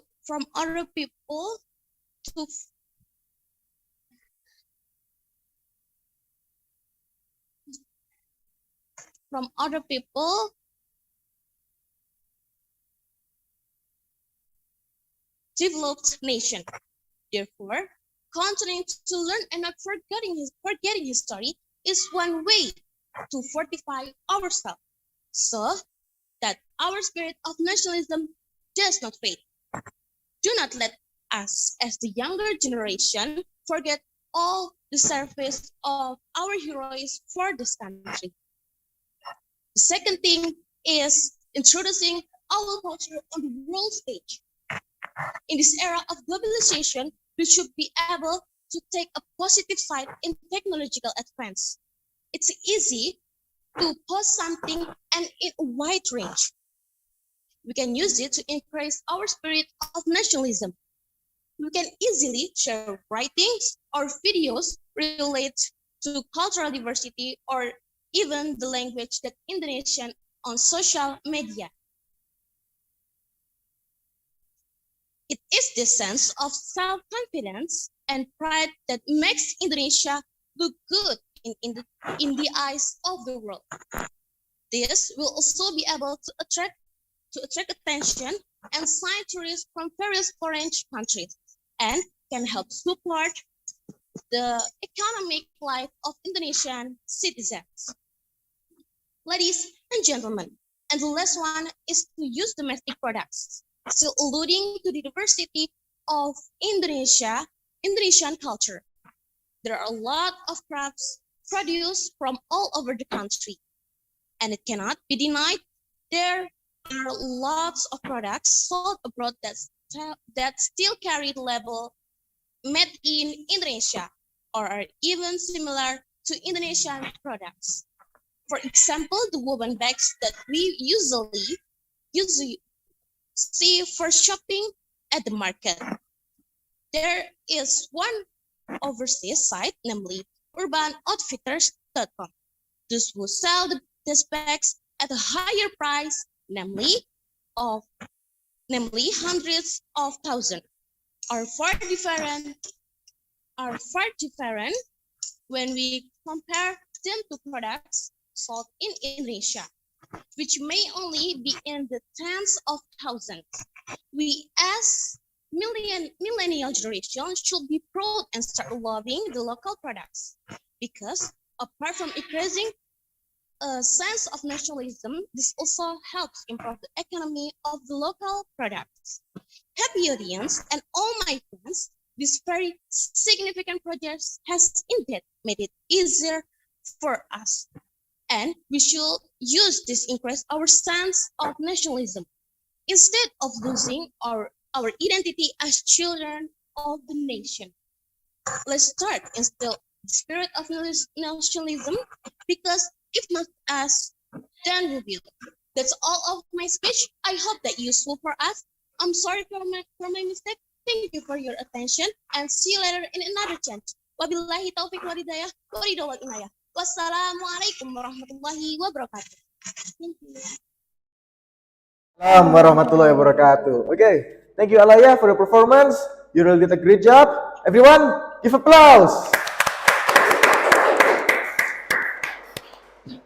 Okay, all the finalists of speech category have already performed well. Take a deep breath first. You have performed well, guys. Such a great job. Okay, now let's have some chat with us. First, to reduce the tension.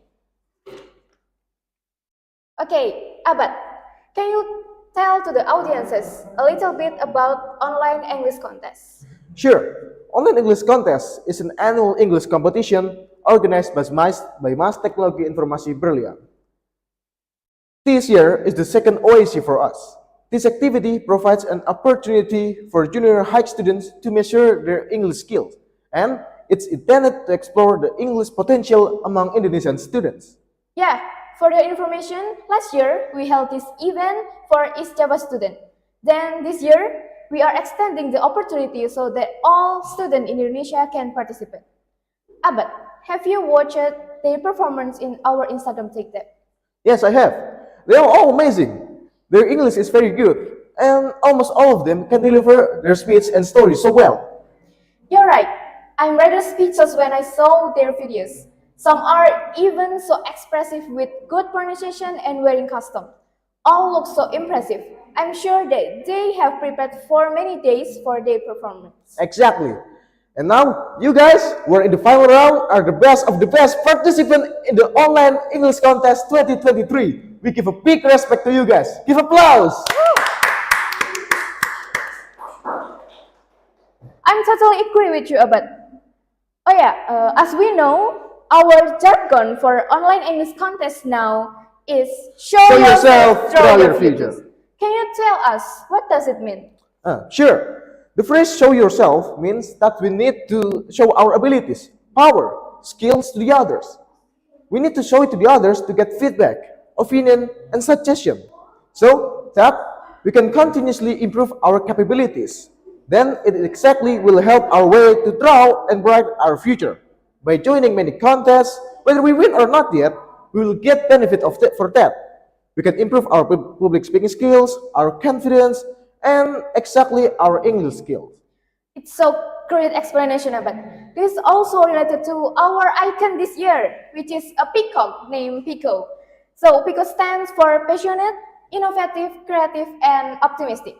This was indirectly illustrated by the participants of Online English Contest 2023 who are very passionate and have delivered their speech and storytelling in an innovative, creative, and optimistic manner. Yes, absolutely, Jihan. Okay, I think enough for the short intermezzo, but I'm sure that all the storytelling finalists are ready to perform. Okay, then let's continue to the performance of storytelling category in the final round of Online English Contest 2023. Show yourself, draw your future.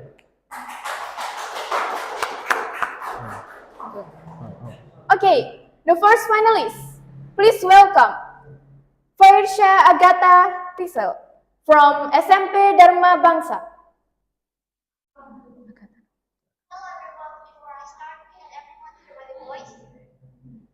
Yes, we can hear you.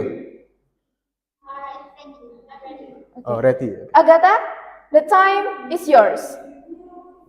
Good morning, dear board judges and dear participants. My The name is game, Fairsha Agatha gaming. from Dharma Bangsa, and I would like to ask you all, have you ever heard of a myth where you are not allowed to wear any green outfits to the southern ocean of Java? So allow me to tell you the legend of Nirorokido, the southern ocean goddess. A long time ago, there was a kingdom ruled by a king named King Munding Wangi. He had a beautiful daughter. They call her Princess Kadita. She was known for her beauty and for her kindness. And so the people call her Dewi Srungenge, which means the beautiful sun. Even though King Mundingwangi loved his daughter dearly, he also longed for a son. But Princess Kadita's mother had passed away long ago, and so she allows her father to marry again for his own happiness. Eventually, King Mundingwangi married a woman named Dewi Mutiara, and they were also blessed with a healthy son. However, Dewi Mutiara was wicked. She was filled with envious, and she was worried that Princess Kadita would take the throne before her son did. Until one rainy night, she went deep into the forest to meet an evil witch, Jahil. Jahil? Oh, Jahil, I need you to do me some favors. Make Princess Kadita's body full of itch and scabs. Oh, should I steal her soul too, my queen? No, there's no need, Jahil. I just want to see her suffer and suffer. And remember, Jahil, if you succeed, I'll pay you with a bountiful amount of gold. Dewi Mutiara laughed wickedly, and the next morning, Princess Kadita woke up in terror. Her whole body was filled with itch and scabs. Oh no! What's happening with my body? My skin! My face! Father, help me! Princess Kadita exclaimed. King Mundingwangi tried everything to cure Princess Kadita's illness, but nothing seems to work. Day by day, the illness just kept getting worse and worse. Until one day, Dewi Mutiara came to the king and said, "My Majesty, I heard some people talking about Princess Kadita. They believe that she might have been cursed. Could it be true, my king?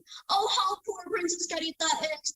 But don't you think it will bring bad luck to our beloved kingdom? So please, I beg you, consider it." Dewi Mutiara persuaded the king deceitfully.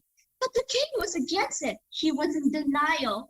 However, there is no other way to cure Princess Kadita's illness, and he had to banish his own daughter. "Princess Kadita, I want you to leave this palace now and never come back. This is for the sake of our kingdom. Kimberly demanded. But father, I'm your daughter. Please don't send me away, please.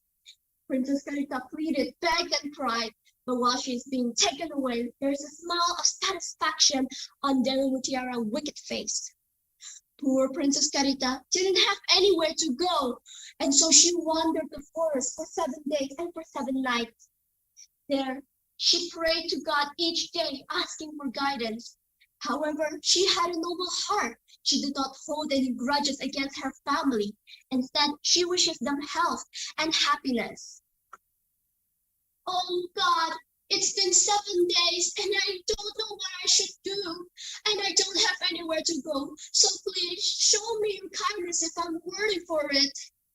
Suddenly, a voice was heard by Princess Carita, leading her to the southern ocean. When she arrived, the water was so clean and so clear. It was truly the most beautiful thing she has ever seen. She then jumped into the water and swam. Miraculously, the ocean water cured her skin. It was back to normal, and she was indeed very grateful. And ever since then, she is known as Nyi Roro Kidul and ruled the southern ocean of Java. The end. But we still can pick up a moral lesson here. Don't hold any grudges against your enemies, because if you forgive them and pray for them, it is the right thing to do. Good things will come to your way in unexpected ways. Thank you so much for your time and attention, and see you next time.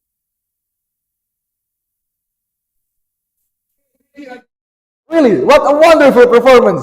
Everyone, give applause! Okay, we continue to the second finalist. Please welcome Fatia Nurul Fayiza from SMP IT Baitul Quran Al Jahra Magetan. Fatia, are you there?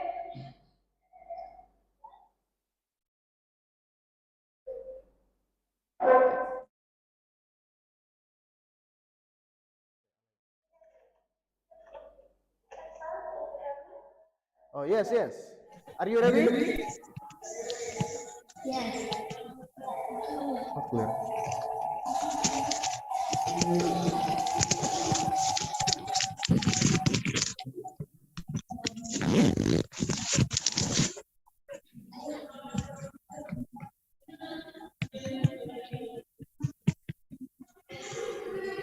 Are you ready? Ready. Okay. Fatia, the time is yours. Yes. Bismillahirrahmanirrahim. Assalamualaikum warahmatullahi wabarakatuh. Let me introduce myself. My name is Fatia Nurul Faiza. I'm from Junior High School of Baitul Quran Al Jahra Magetan. Here, I want to tell you a story about Timun Mas, one of the folk tales from Indonesia, to be exact in Central Java. Without any further, I don't let get time. A long time ago, lived an old woman named Boxing. She lived alone because her husband had long passed away. Every day, she prayed to God to give her a child. Oh my God! If you don't give me a child, who will take care of me? So please, answer my prayer. One night, a child named Udejo heard her prayer. Hey, I can give you a child, but on one condition: you must give the child back to me when she is 6 years old.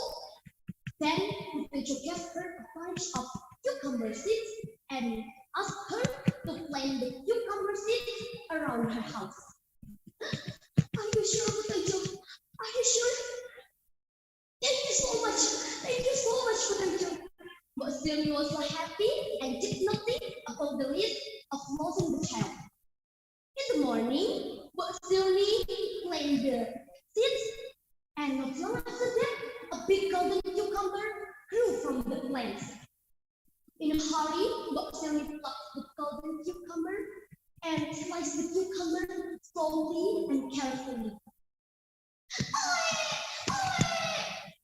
Oh, Rosanna was so happy to hear her weeping. Oh, beautiful baby girl, I'll give you a special name because you are born from golden cucumber. Your name is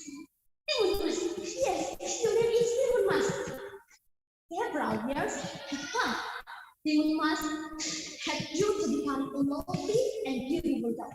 But Mbak Sylvia kept thinking about her promise with the Paichu. One night, Mbak Sylvia had a dream about saving Timun Mas, and she agreed to the message of the dream. Then Mbak Sylvia took leave Timun Mas. Then Mbak Sylvia took leave Timun Mas to go to Mount Google and meet the holy man. A few days later, the Paichu came to see Mbak Sylvia about her promise. Hey, Mbak where is Timun Mas? Now I will take her back. In a worry, Mbak Sylvia said to Timun Mas, my doctor, take this back with me. No, run to the bedroom. Run! Where is Timun Mas? Run! Don't leave Timun Mas! Where did you go? So, Putri, full of anger, in a hurry, she rushed toward Timun Mas. Putri was getting closer. So, Timun Mas opened the first bag and threw the seed, and instantly they grew to become a large cucumber field. But the giant ate them all. Delicious! Hey! Wait, Timun Mas! I'll get you! As Putri was getting closer, Timun Mas took the second bag and with needles inside. The needles turned into a sharp and thorny bamboo tree and trapped him. Oh, damn you! Stop! I'll get you, Timun Mas! Even though this big idiot, he was able to pass it and back to chase Timun Mas. Timun Mas sandwiched the third bag and smiled the salt inside. Suddenly, a snake appeared behind and drawing the danger. But, oh no! Unfortunately, the giant could swim well through the sea and ran after her again. Timun Mas saw the giant coming. So, she reached the last bag and shrimp fat inside become a quick sign and slowly but surely drowned his body. Timun Mas was so happy because she was able to escape from the page. After that, Timun Mas hastily went back to home and lived happily ever after with her mother. Okay guys, that's all my story about Timun Mas. From this story, we can take the moral value that we must keep praying even in the midst of difficulties. Thank you for your nice attention and see you. Wassalamualaikum warahmatullahi wabarakatuh. Waalaikumsalam warahmatullahi wabarakatuh. Thank you, Fatia. You really did a wonderful performance. Everyone, give applause. Okay, next finalist, please welcome Muhammad Ismet El Rahman from MTS Hasan Jufri. Ismet, are you there? Oh, sebentar.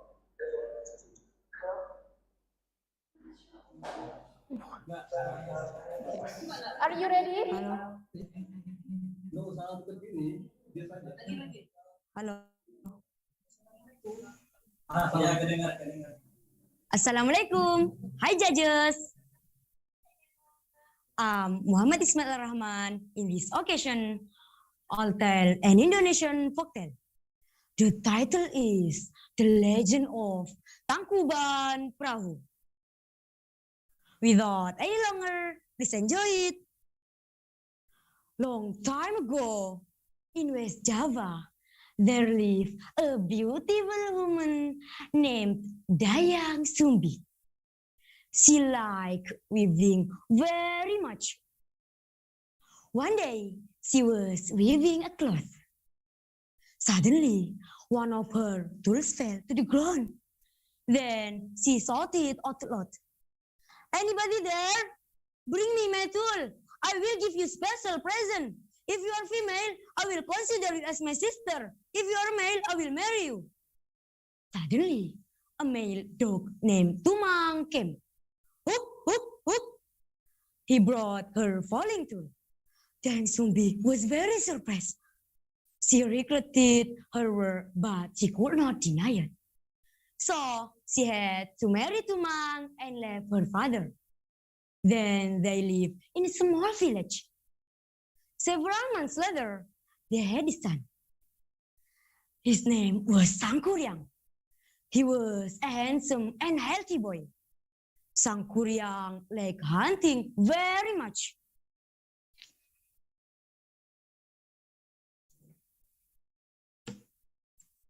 When he went hunting, Tumang always with him.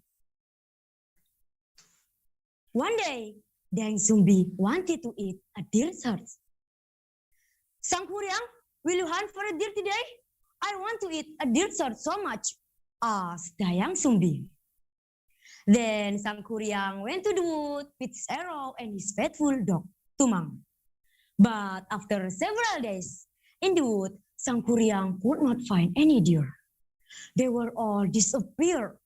Sangkuriang was exhausted and desperate. Oh God, where can I find a deer? I don't want to disappoint my mom. Oh, I know. Sangkuriang then called Tumang and killed him. He didn't know that Tumang was his father, at whom he gave Tumang's heart to her mother. Sangkuriang, are you sure it is a deer's heart? You cannot lie to me.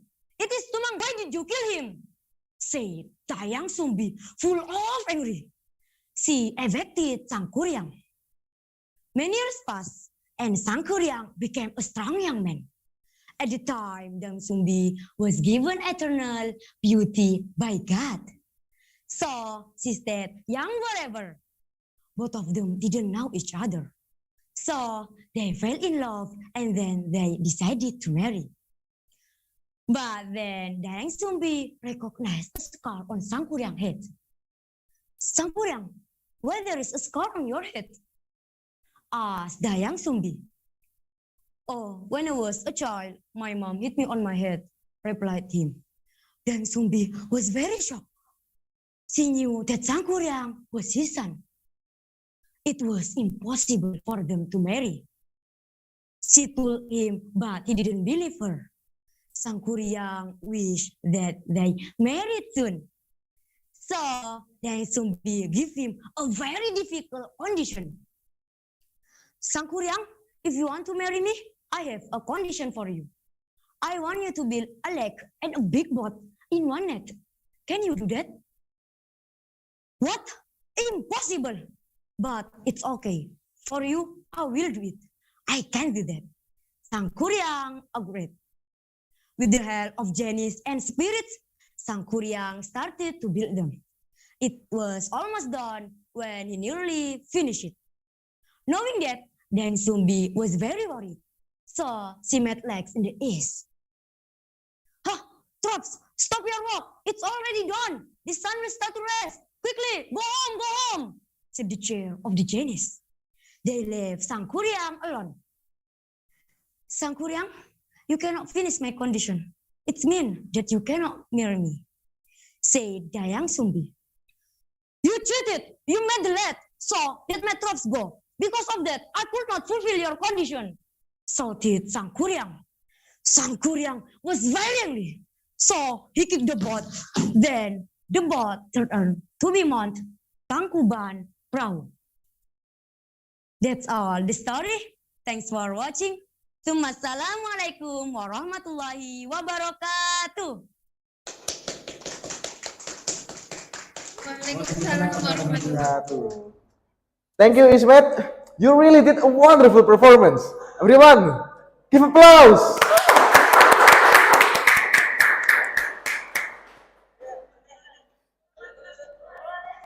Okay, next, please welcome Seva Azalea Risti from SMPN 1 Banyuwangi. Seva, are you there?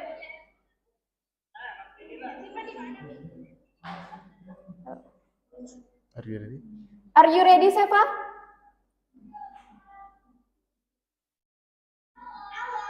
Ladies and gentlemen, my name is Shiva and I'm from One Banyuwangi Junior High School.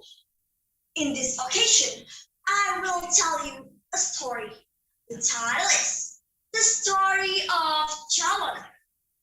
So, let's begin with a long time ago in the kingdom of Dahalet by King Erlanga.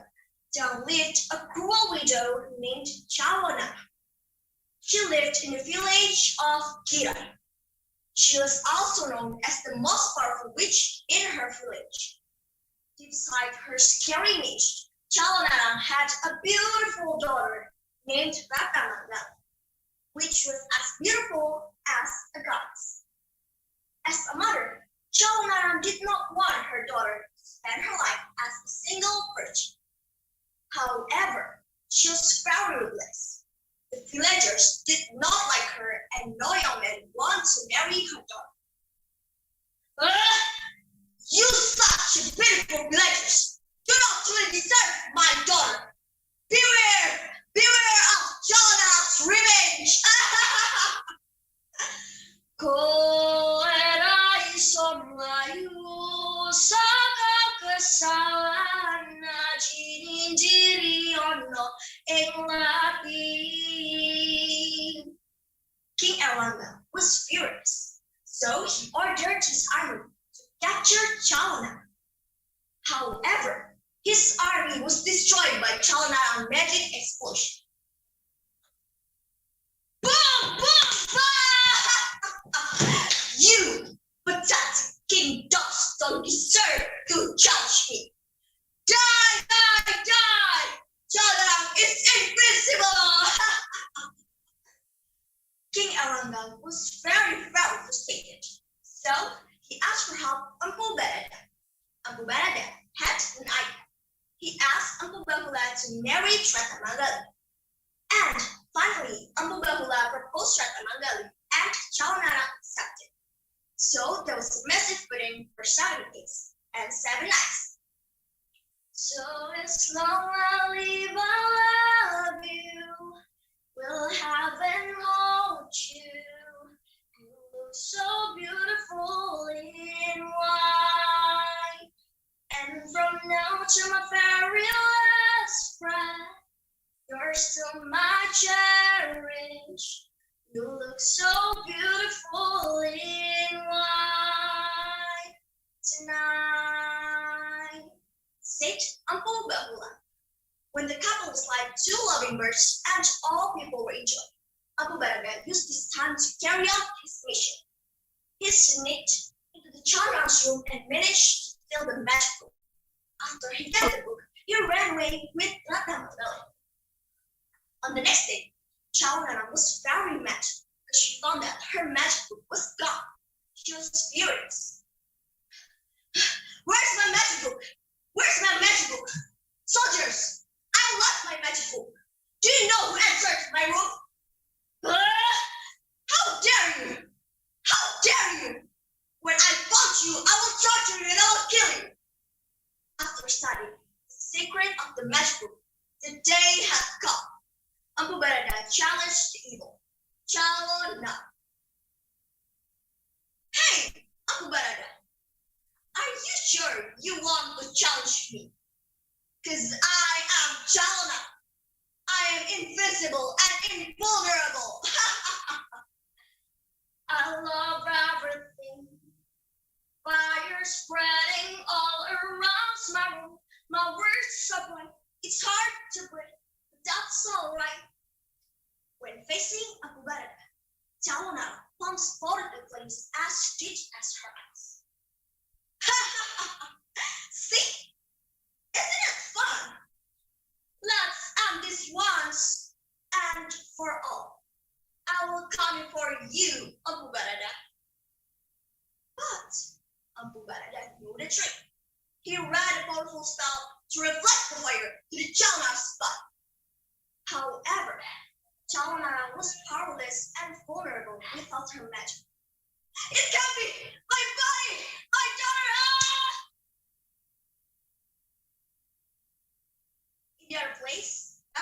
and he was feeling guilty. No! No, my mother! Please forgive me! I still love you, Ma! And finally, the village of Ira becomes safe as ever. So, ladies and gentlemen, what can we learn from this amazing story? Arrogance is an unhealthy ego. Remember, knowledge makes people humble, while arrogance makes people ignore it. Thank you for your lovely and kind attention. I'm Shifa, and see you again!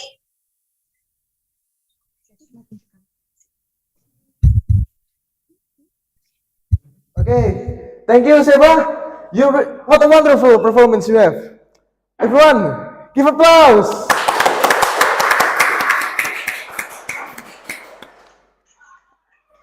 Okay, next, please welcome Fildina Akoba from MTS Hasan Jufri. Fildina, are you there? Check. Check. Are you ready? Yes. The time is yours. Assalamualaikum. Hi, judges. I'm Fildina Koba. In this occasion, I will tell an Indonesian folk tale. The title is Timun Mas. Please enjoy it. In a village far away, there was a widow named Mbok Rondo. She lived alone since her husband passed away. She really wanted a child. One day, while she was praying for the child, a big green giant named Buto Ijo heard her prayers. He came to her and asked, "Wah, do you want a child?" Mbok Rondo was scared, but she said, "Yes." Buto Ijo told her he could give her a child, but there was a condition. He said, "You have to take care of the child and feed him well. When she is 6 years old, I will come back for her." Mbok Rondo was worried, but she agreed. Once Mbok Rondo planted the cucumber seeds, and they grew very fast, and soon had big the cucumber ready to pick. But when Mbok Rondo picked one, she found a baby girl inside. She was so surprised. "Oh, my beautiful baby, because you were born from a golden cucumber, I will give you name Timun Mas." Years passed. Timun Mas grew up to be beautiful and smart girl. Buto Ijo came back to take Timun Mas away because she was 6 years old now. Mbok Rondo was very sad and didn't want Buto Ijo to hit her doctor. "Oh, Buto, my doctor is still too young. The meat is still too tender and a little for you to eat now." "You're right. Remember, I will come again when she is 17 years old. Don't even think twice." Buto Ijo believed her and left. Mbok Rondo was worried about Timun Mas. Guys, can you guess what Mbok Rondo did to save Timun Mas? Mbok Rondo prayed every day, and one night, God answered her prayers and told her in a dream to find a hermit on a mountain. So, Timun Mas went to find the hermit on a mountain, and finally, she found him. "The giant steps are too big. I will be caught easily," Timun Mas said, feeling worried. "Don't worry," the hermit told her. "Take this for small package and throw one at a time when you are running." On Timun Mas' 17th birthday, Buto Ijo came back to take Timun Mas. "Hey, Buto! I came back to fulfill your promise. Where is the child? Give it to me or I will kill you." Timun Mas opened the first package and threw the cucumber seeds at the Buto Ijo. Suddenly, a cucumber field grew around him, and he had trouble moving because of all the cucumber.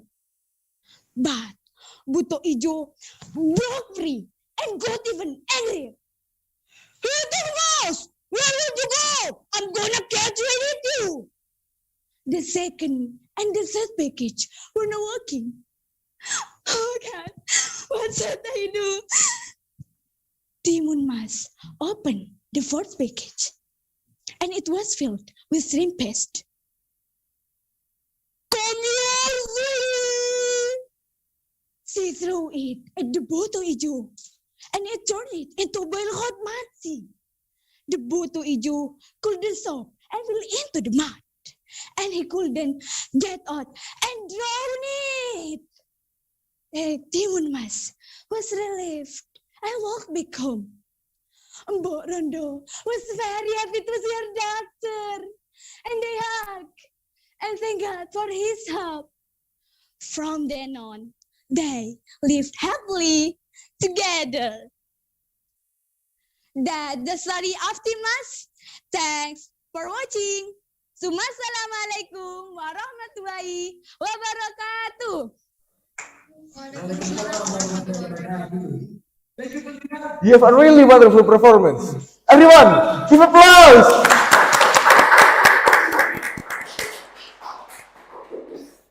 Next, please welcome Rudo Hilmi Abidin from Al Muslim Junior High School. Rudo, are you there? Rudo? Are you ready? Yes, I'm ready. Can I start now? Okay, the time is yours. Assalamualaikum warahmatullahi wabarakatuh. The honorable judges and all the audience. Hello, good morning everybody. Meet me again, Rudo Hilmi Abidin in this storytelling final round. How are you today? I hope that you are still healthy and happy. So, into this final round, I'm gonna tell you about an Indonesian folktale from East Java province. The title of the folktale is The Origin of Reok Ponorogo. Happy watching! A long time ago, there was a king from Kediri who had a beautiful daughter named Princess Songgolangit. Her beauty was famous in all directions, making many princes came to apply for her. But the princess didn't want to accept their proposals. This made the king of Kediri very worried because Princess Songgolangit always rejected the proposals from the princess. The king of Kediri then met Princess Songgolangit. Actually, what happens with you, my daughter? Why do you always reject the proposals from those princes? Asked the king to his daughter. I'm sorry, my father. Why do I reject them? Because I'm sure they will not be able to fulfill my request if they want to be my husband, answered Princess Songgolangit confidently. Then, may I know what is your request? Asked the king curiously. If they want to be my husband, they must accept my condition, which is to hold a performance that has never existed in this country. The second is that 140 twin horses must accompany the performance. Then, the last condition, they must bring a two-headed animal, explained Princess Songgolangit hopefully. Although it sounded impossible to fulfill, the king finally announced the contest containing a request from his daughter. As a result, many princes who had intended to apply for were immediately discouraged, seeing how heavy the princess's request was. From the hundreds of applicants, only 2 applicants remained. Both were Prince Singobarong from the Lodaya Kingdom and Prince Pono Swandono from the Bansalangin Kingdom. Both of them were old princes. Prince Singobarong was a human with a lion head. On his shoulder is always perched a peacock whose job was to peck at the fleas that lived in the hair around his neck and head. This prince already had many concubines, but he wanted to make Princess Songgolangit as his wife. Meanwhile, Prince Kono Swandono was a dashing and handsome prince, but unfortunately, he didn't like women. He preferred a clean-faced and handsome young man. He took part in this contest because he had a dream to apply for Princess Songgolangit so that his disorder could be cured. As soon as they heard about the contest, the two princes immediately tried to make dance like Princess Songgolangit wanted. They also mobilized all their soldiers to collect 140 twin horses. To find out how his rival was preparing, Prince Singobarong sent Patih Iderkolo to spy on Prince Kono Swandono. Iderkolo go to the Pantarangan kingdom to spy on the preparations that have been made by Prince Kono Swandono.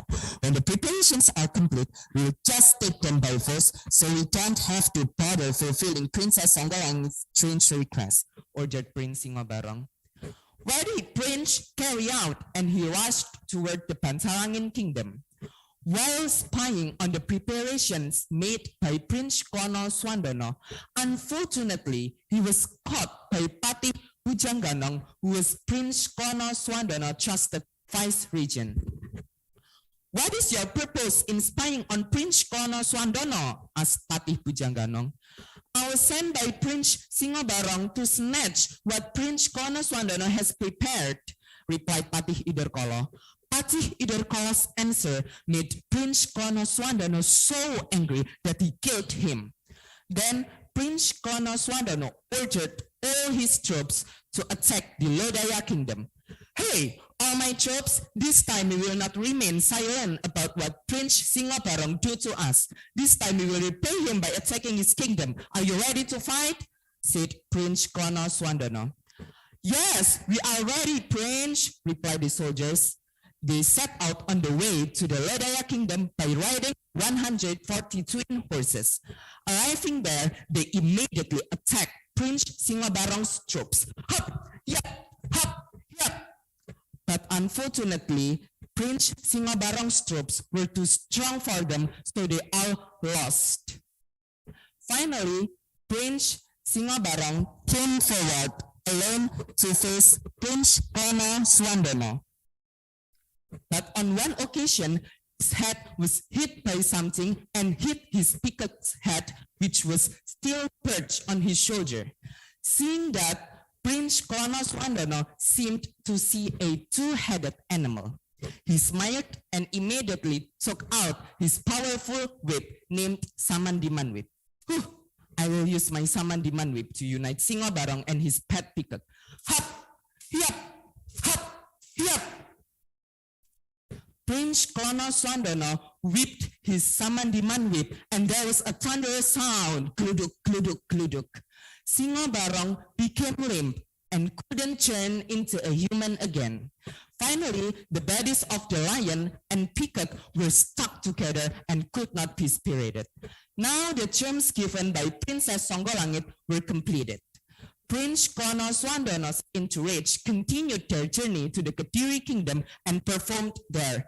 Princess Songgolangit was amazed to see the performance brought by Prince Kono Swandono, accompanied by 140 twin horses who danced cheerfully. Animals with lion and peacock heads. It was truly beautiful. Finally, Princess Songgolangit accepted Prince Kono Swandono's proposal and they were married. Since then, the show performed by Prince Kono Swandono was called Reok Ponorogo.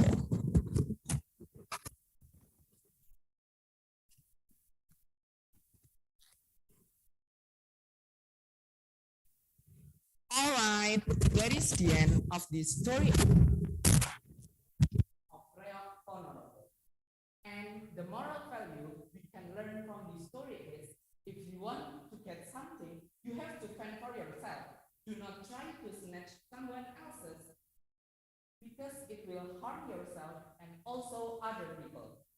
Okay, that's all from me. Thank you for your attention and see you in another opportunity. Assalamualaikum warahmatullahi wabarakatuh. Waalaikumsalam warahmatullahi wabarakatuh. Thank you, Rudo. What a wonderful performance you have. Everyone, give applause. Okay, we continue to the next finalist.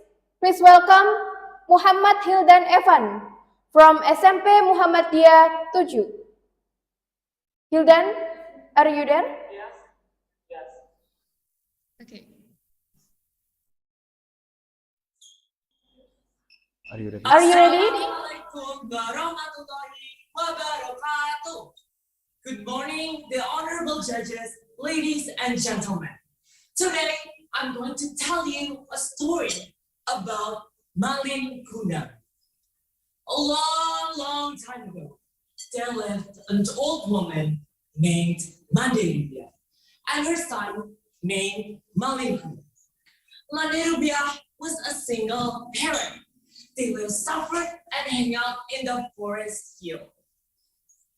Malin, come here, my son.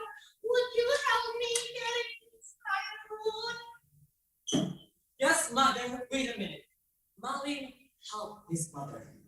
One day, Malin had an idea. I have an idea. Should I tell my mother about it? Mom, would you let me go away to change my fortune? Who knows? I could be a very, very rich man. However, Malin's mother thinks it's not a good idea. Malin's mother couldn't forbid what his son wanted, so he let him go.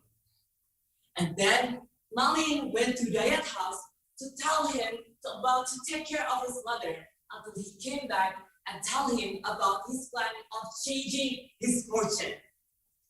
The very next day, Malin's mother accompanied his son to the harbor. Malin worked with a very, very rich man. Malin got the job from the captain as a crew, and of course, he received the job. Malin worked without knowing tired at all until he became a very, very, very rich man.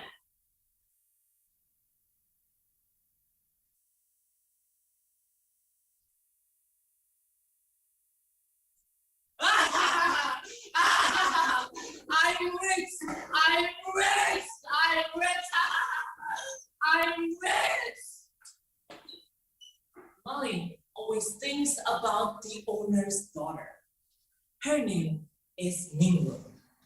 After marrying her, they decided to go on a honeymoon to Dua Angsa Island. On their way, their ship stopped in an island to load up their supplies. That's Malin's village. Yaya saw Malin coming out of the ship and he rushed down to Malin's house to tell him about his son's arrival. When reached there, Malin's mother met her son.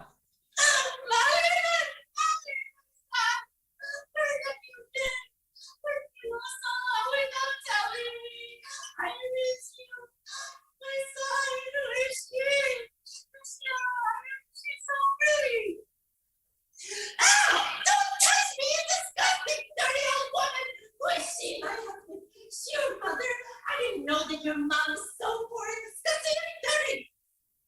Mommy doesn't want to admit her as his mother. Who are you, you disgusting, dirty old woman? I don't have a mother. My mother is dead. And even if I have a mother, she wouldn't be as dirty and disgusting like you. Then Malin dragged his mother until she dropped down. Don't call me as your son, you disgusting, dirty old woman. Let's go, my wife. Let's get out of this place.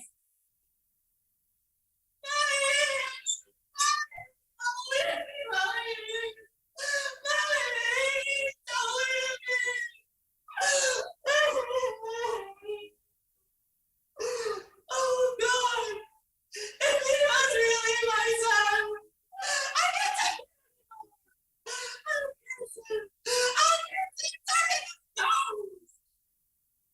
Suddenly, thunder struck, destroying Malin's ship. Flash of lightning came into his body.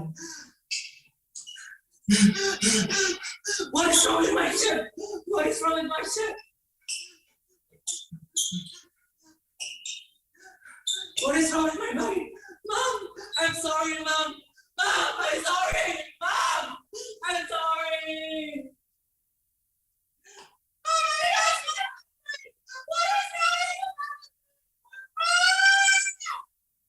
Molly became a storm while he was begging to his mother. Ship crew, captain, everybody in the ship sunk down to the bottom of the ocean. That is what you get for being a rebel to your parent, especially to your mother. That's all I can say. Thank you for watching. Wassalamualaikum warahmatullahi wabarakatuh. Waalaikumsalam warahmatullahi wabarakatuh. Thank you, Hildan. What a really wonderful performance you have. Everyone, give applause.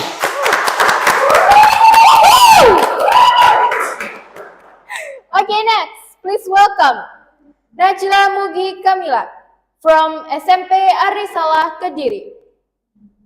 Najla, are you there? Okay. Are you ready? Are you ready?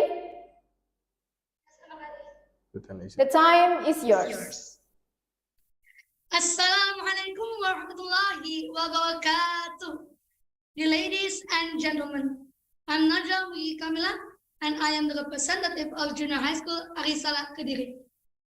In this lovely day, I would like to tell you all a folktale from Bengkulu, under the title of Putri Sedara Putih. Long ago, in a village lived a sibling consisting of 6 brothers and their little sister named Putri Sedara Putih. Their parents have died since Putri Sedara Putih was still very small. Neighbors considered her to be a misdeed and blamed the death of her parents for misdeed. Look at her. Since her birth, some misdeed has befallen her family. Even her existence took the life of her parents. There, one of the neighbors. You are right. Don't approach her if you want bad luck, added a neighbor. The brothers knew that the neighbors always talk about their sister with bad things. But it's a love and protect her, because she is like a light that illuminates their days. And with deep affection, they built a decent hut for them to live in. Brother, what are you guys building? She asked. Well, we are building a little hut for us to live in, replied the first brother. And you will surely love it, added the fourth brother. When they were older, the brothers were kind of built a deal to meet the needs of their sister. Putri Sedara Putih stayed at the cottage preparing fruit and drinks for her brothers. Every day, she always watched her brother working on the field, which made her feel very sad. Why? Well, it is because she always stayed at home, and because of that, she felt useless. If only I could help my brothers, I'll surely be useful to them. But what can I do? So every day, she always volunteered herself to help. Brother, is there anything I could help you guys in the field? She asked. Help? Actually, we don't really need your help, so stay here, okay? Replied one of the brothers. Those words made Putri Sedara Putih felt even more useless, which made her even more sad. One night, she dreamed of an old man who looked powerful. Who are you? She asked. Who am I is not important. What is important is I'm here just to tell you that you are actually the grandmother of your sibling. And for now, you are useless. But when you're gone, you'll become something extremely useful, said the old man. The old man then left. Putri Sedara Putih woke up. She was amazed at the meaning of the dream with the whole body sweating. Since then, she was always silent, which made her brothers wonder what made her silent. Hey, is there something wrong? Since yesterday you are always silent and your face always gloomy, asked the fifth brother. However, she kept silent even though she was asked for 1,000 of times. Until one day, when the brothers returned from the field, hungry, they opened the hut on the dining table. However, no food was seen. How come our sister didn't prepare us any food? Complained the third brother. Hey, don't be like that. Maybe she has her own reasons. If you the sixth brother. The second brother, who had approached their sister to check on the condition, came out with a pale face and watery eyes. Our sister is dead, cried the second brother. Hearing that shocking news, they all immediately entered their sister who was now no longer breathing. They cried uncontrollably, and the feeling of not wanting to be very sad, they buried their sister on the edge of the forest. One night, one of the siblings visited the grave of Puti's Doro Puti and saw a tree that he had never seen before on the grave of his sister. What tree is this? I have never seen a tree like this before, he thought. However, he paid no heed to it and walked away. One time, a drought hit the village of Puti's Doro Puti.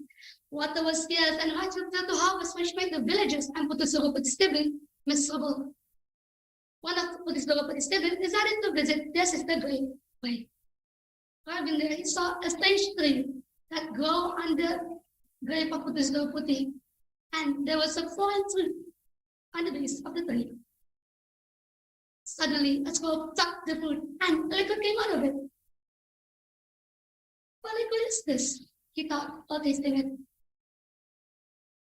How delicious! I must tell the others about this.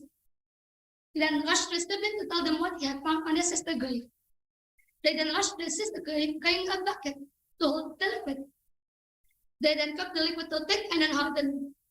They tasted it, and it was so good.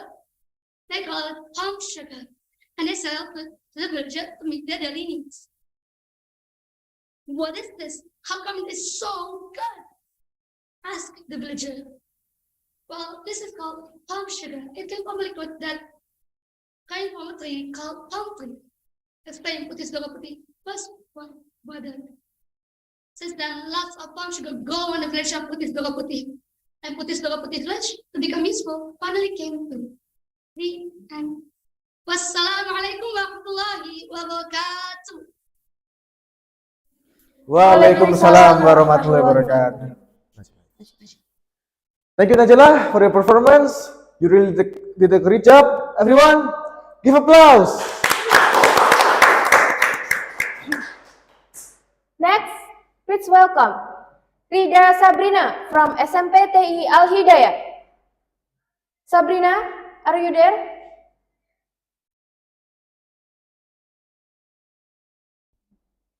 Sabrina?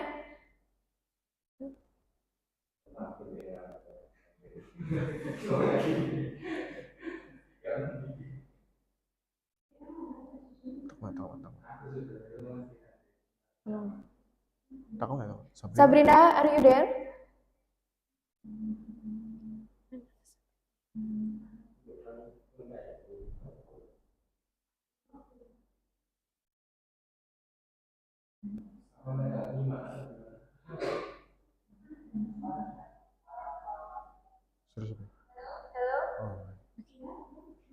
Yeah.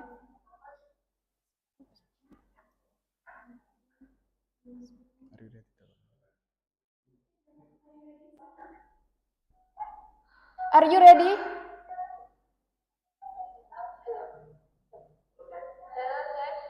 Okay. Are you ready, Sabrina? Okay, the time is yours. Assalamualaikum warahmatullahi wabarakatuh.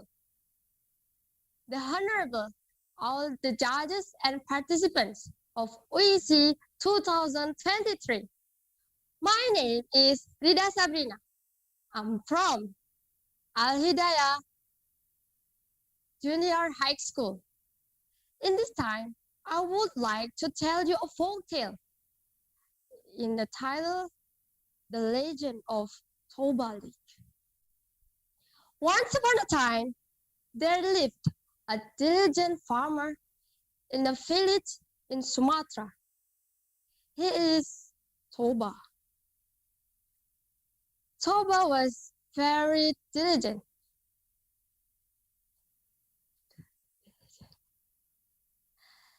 He was old enough to get married, but he chose to live alone. On a sunny morning, he was go to fishing in the river, and he caught a magnificent fish.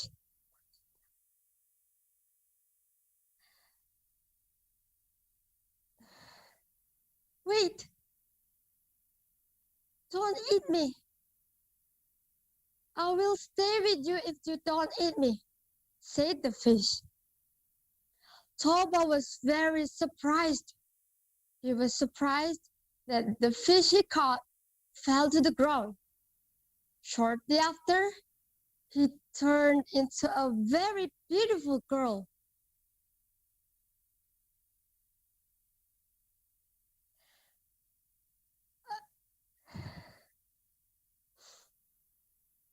Don't be afraid. I'm just human, just like you. I owe you because you have saved me from the curse, said the girl. My name is Putri. I don't mind to be your wife, she said arrogantly. Toba nodded, and then they become a wife and husband. The girl made Toba promise something very important. You may never talk about my origin. You can't tell anyone that I'm a fish, said the girl. Toba promised, and then they walked to the village. Toba was very happy and peaceful. A year after, Toba's wife gave birth to a baby boy. He's named Samoser. The boy was grown up to be strong and healthy. He was sweet, but a little naughty.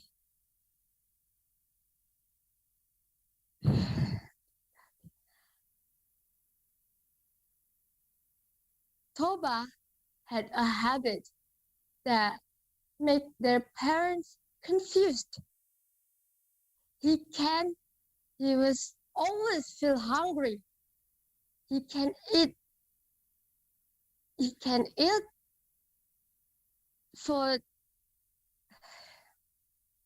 He can eat food, it means for 3% by himself.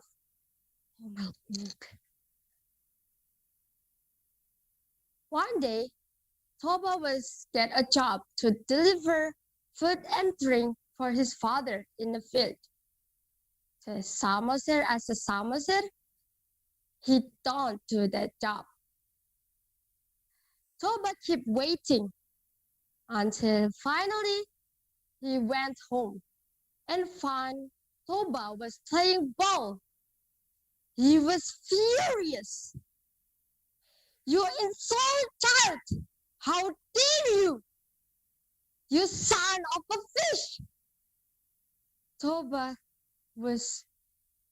spoke a taboo's word. And then after Toba spoke those words, his wife and child was vanished, spared without a trace. And this spoke from Toba's feet, spirit of water. And the water get heavier and heavier. Make Toba was dry. And then, as we know, the water make a lake. And in the middle of the lake was lie an island. It was called Samoser Island.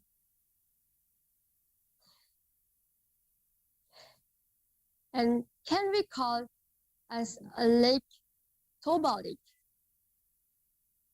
of North Sumatra. Thank you very much for the intention. I do apologize if I get many mistakes. Thank you very much. Wassalamualaikum warahmatullahi wabarakatuh. Waalaikumsalam warahmatullahi wabarakatuh. Thank you Sabrina You did your best. Everyone, give applause.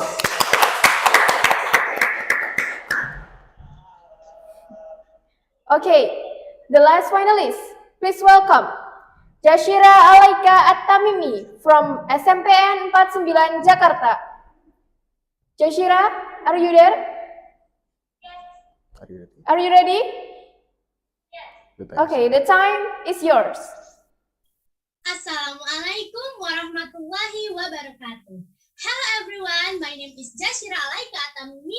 Today I'm gonna tell you a story from Yogyakarta that is Roro Jonggrang. Once upon a time in Yogyakarta, there is a kingdom named Pengging Kingdom who has a prince named Bandung Bondowoso. Not far from this kingdom, there lives Baka Kingdom who has a princess named Roro Jonggrang.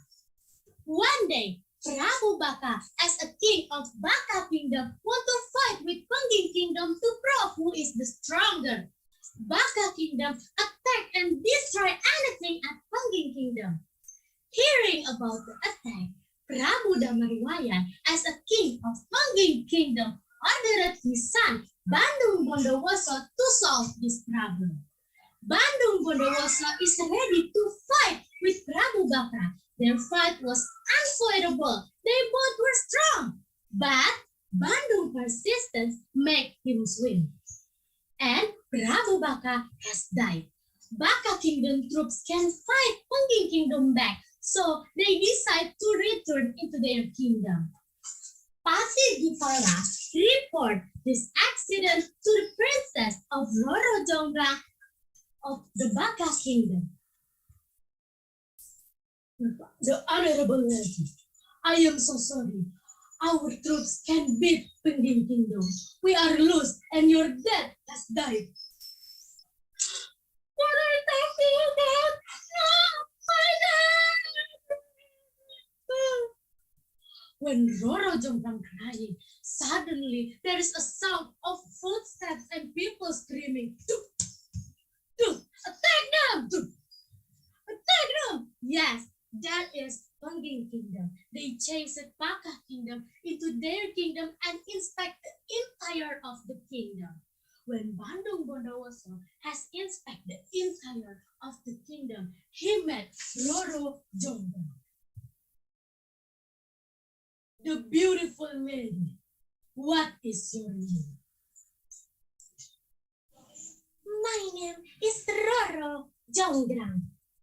Bandung Bondowoso is so amazed about her beauty. Bandung Bondowoso is falling in love at the first sight. It's my first love when I'm feeling love, when I had a heart, when I lay my head upon the pillow. A few days later, without thinking further, Bandung Bondowoso proposed Roro Jonggrang. Oh, Roro Jonggrang, will you be my queen? Actually, Roro Jonggrang doesn't want to marry with Bandung Bondowoso because Bandung has killed her father. So she refused it politely by asking two requests. I can be your wife if you can fulfill my request. I want you to make me a fairy false well. And guess what? Yes, Bandung Bondowoso success to make a fairy false well. Roro Jonggrang is so panicked, then she ordered her maid to push Bandung into the well. Even though Bandung no, this is Roro Jonggrang idea, but he tried to be patient to get Roro Jonggrang's love. The second request of Roro Jonggrang is she wants Bandung to make her a 1,000 temples before the sunrise. At night, Bandung Bondowoso success to make 999 temples. Roro Jonggrang is so panicked. Then she starts to pound rice and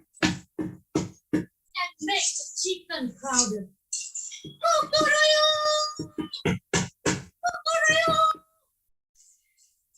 Roro Jonggrang do this in order to trick Bandung, so Bandung thinks that the morning has come. Bandung Bondowoso, no, this is Roro Jonggrang idea. Bandung, see, it is morning and you can fulfill my request. I have counted temples and you just have 999 temples. Roro Jongrang, I know this is your idea. What do you mean, Bandung? I don't understand. Roro Jongrang, don't be a liar. I will force you to be my 1,000 temples. Ha ha ha! Impossible! Oh no! My body! I can move! What are you doing to me, Bandung? Let me move! Ha ha ha! Roro Jongrang, my temples right now is complete. It is 1,000 according to your request. Roro Jongrang finally cursed to be a temple. The temple right now is located at Magelang, Yogyakarta with the name Borobudur Temple. From the story, we can learn that if we want to beat other people, don't use the 100-handed ways. Thank you very much for your attention to listening my story. Okay, thank you, Jazira. Really a wonderful performance. Guys, give applause.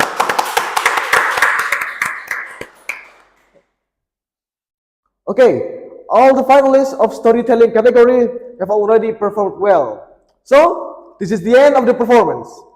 After this, the juries will discuss the result for 13 minutes. Meanwhile, all the finalists can take your time to take a rest for a while. Have some meal and drink. We'll be back after this.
Welcome back to the final round of Online English Contest 2023.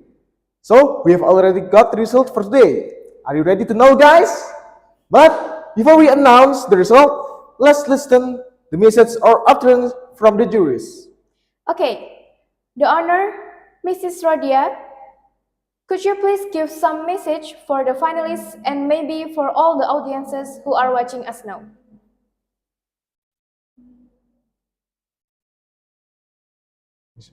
Okay, Assalamualaikum warahmatullahi wabarakatuh. Okay, yeah, it's a midday, yeah. So I'd like to say good afternoon, everyone. Okay, first of all, I would like to say congratulations to all of you, to everyone who have participated in this competition. And I think everyone has done really well. So you have done your best. But as we know that competition, so this competition is really competitive. There are so many participants, and I think it's quite difficult for us as the judges, even to,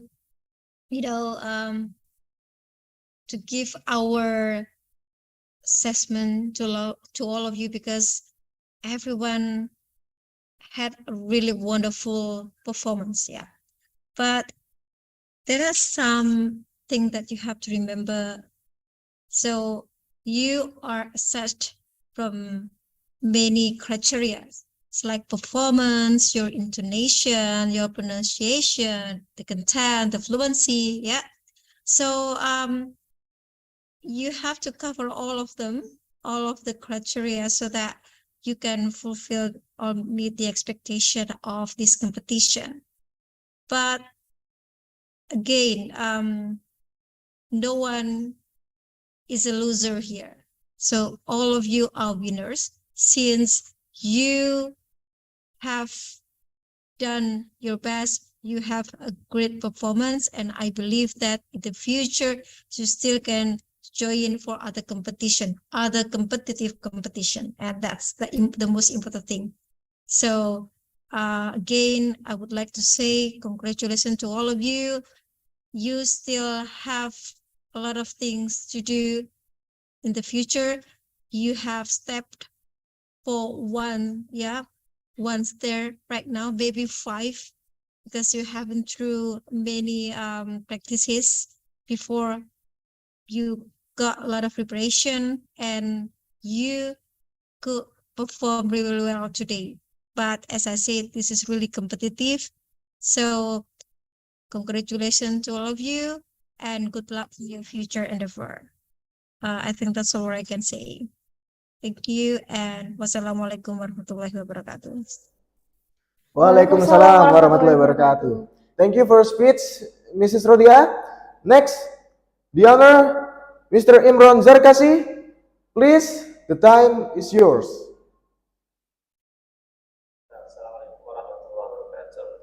Waalaikumsalam. Can you hear me? Yes, yes. Hello? Yes. We can hear you. Okay. Well, first of all, I'd like to say thank you very much for inviting me to be one of the educators of this English speech and storytelling contests. And I mostly agree with what Mrs. Rodia has said about this competition. But at some points, I have my personal ideas. One of them is our assumption of what storytelling is. So I want to focus on storytelling competition. In my town, especially, I mean in Situbondo, I'm from Situbondo, most of the storytelling participants are preparing their performance, and I mean they they don't really get what storytelling means. I mean, storytelling is the ability how to tell a story. But the fact says that some participants are not good enough at telling the story. So they try to tell the story through the properties, and it is kind of a dramatical performance. And I quite disagree with this situation. But at some other points, I agree with Mrs. Rodia that no one is a loser because this can be a special experience for each participant today. And yeah, if they do not get some places, I mean, first or second or third places in this competition, they can try their best again in another chance. I mean, and most of all, I'd like to say congratulations to all the participants for your best performances. And I'm amazed, actually amazed by your performances today. And I think that's all what I can say today to all the participants. And because most of the points have been delivered by Mrs. Rodia. Thank you very much. Assalamualaikum warahmatullahi wabarakatuh. Waalaikumsalam warahmatullahi wabarakatuh. Thank you for your speech, Mr. Imran. Oh, okay. We're so sorry that Mr. Luffy has another appointment. So he can't join this event till the end. Okay, then let's next to the announcement. But before that, guys, can you please turn on all your camera? Yes. Can you guys turn on your camera?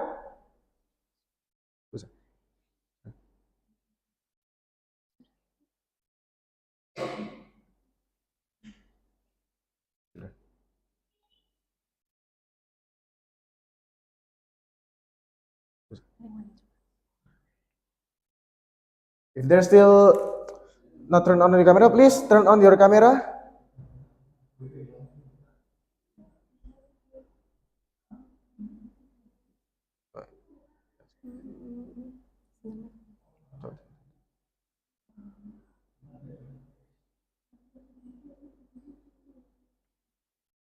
Okay, please wait for a moment.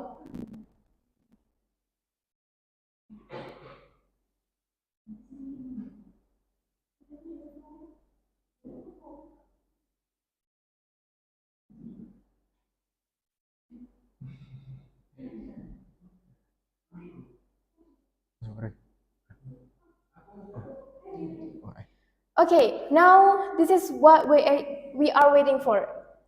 The announcement of Online English Contest 2023. We will announce for the speech category first. Okay, the second runner-up of speech category Online English Contest 2023 is Novel Aras Aminullah from MTS Hasan Jufri. Congratulations, Novel! You got the second runner-up. Congratulations! Okay.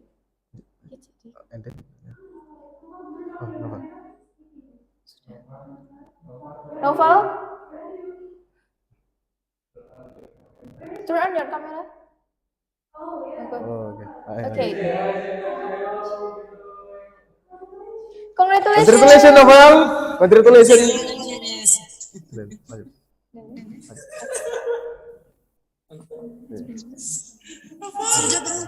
Okay, next.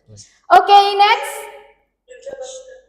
The first runner-up of speech category Online English Contest 2023 is Ibrahim Maulana Mahardika from SMP Al Muslim. Congratulations.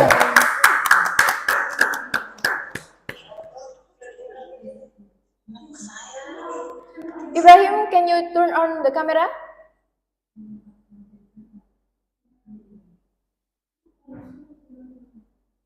Ibrahim, are you there? Can you turn on the camera?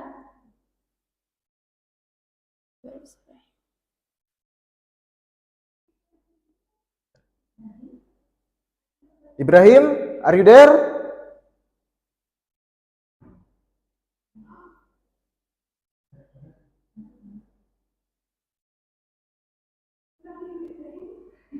Hello Ibrahim, where are you?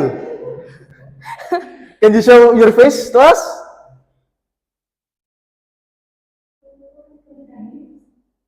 Ibrahim? Ibrahim?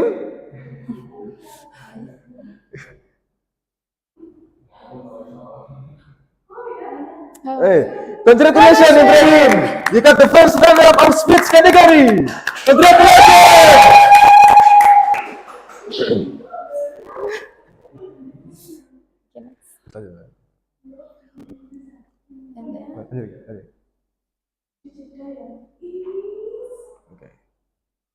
Okay.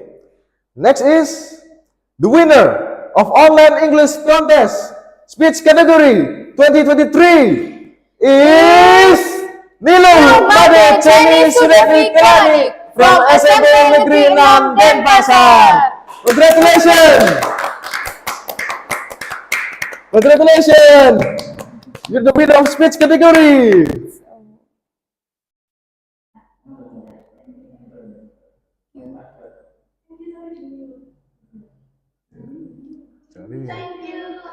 Yes.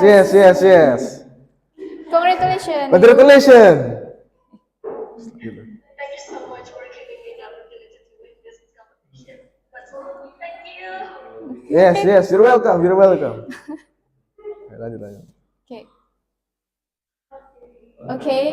Okay. Next, I will announce for the storytelling category. The second runner-up of storytelling category is Muhammad Hildan Evan from SMP Muhammadiyah 7. Congratulations Hildan. Hildan, are you there?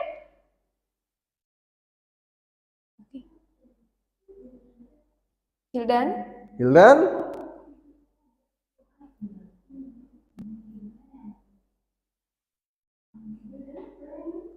Hildan, where are you Hildan? Are you there?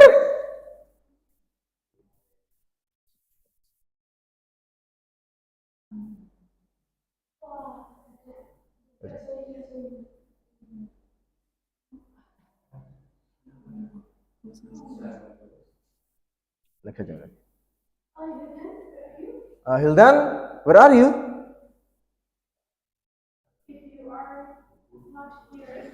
If you're not here, we'll next to the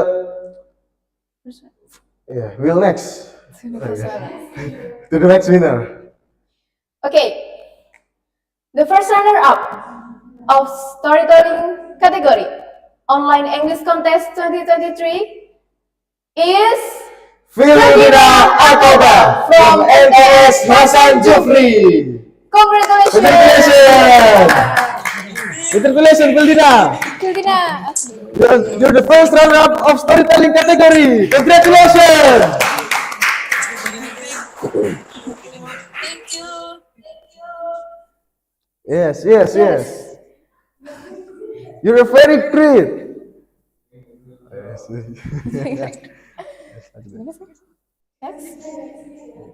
And then last, the winner of online English contest 2023 storytelling category is Felicia Agatha Rizal from SMP Karma Bangsa.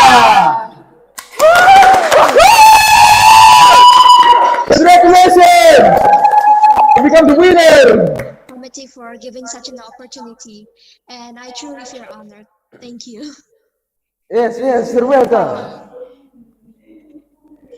Congratulations for all the winners. Okay, so congratulations for all the winner from speech category and storytelling category. Now, for the documentation session, please turn on your camera. Please turn on your camera. Okay. For the documentation session.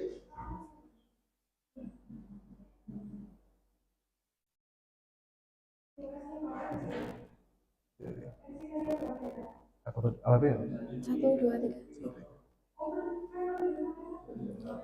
Okay, turn on your camera for documentation session.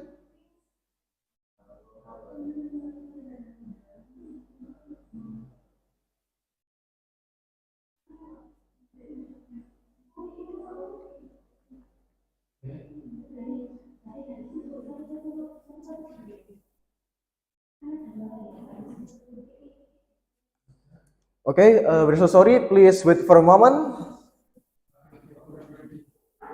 Ready.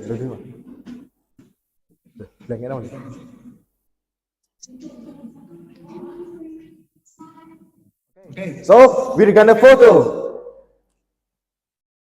In the okay. 1, 2, 3, smile, cheese. Okay, once more photo.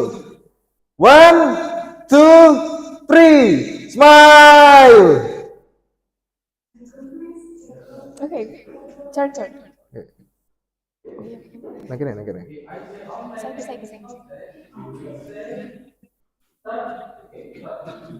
Oh, berarti jangan dulu.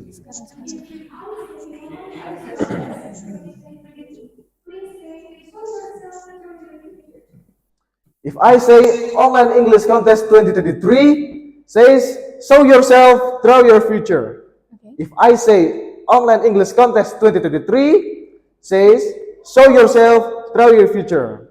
Okay? Online English contest 2023, show yourself, draw your future. Once more, please turn on your mic.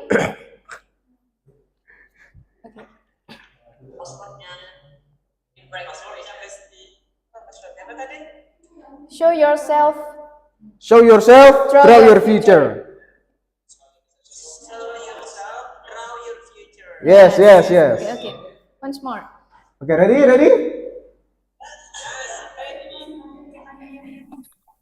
Can you turn on the mic? Can you all turn on the mic for the documentation session? Untuk dokumentasi. Please turn on your mic. Tolong ya guys ya.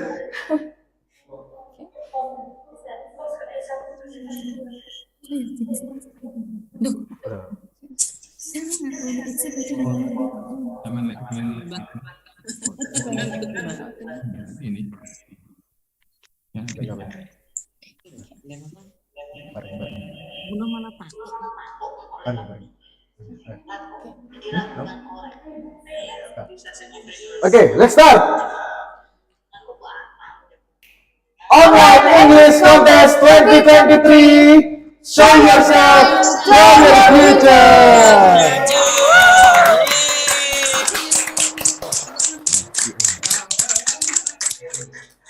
Okay. Thank you.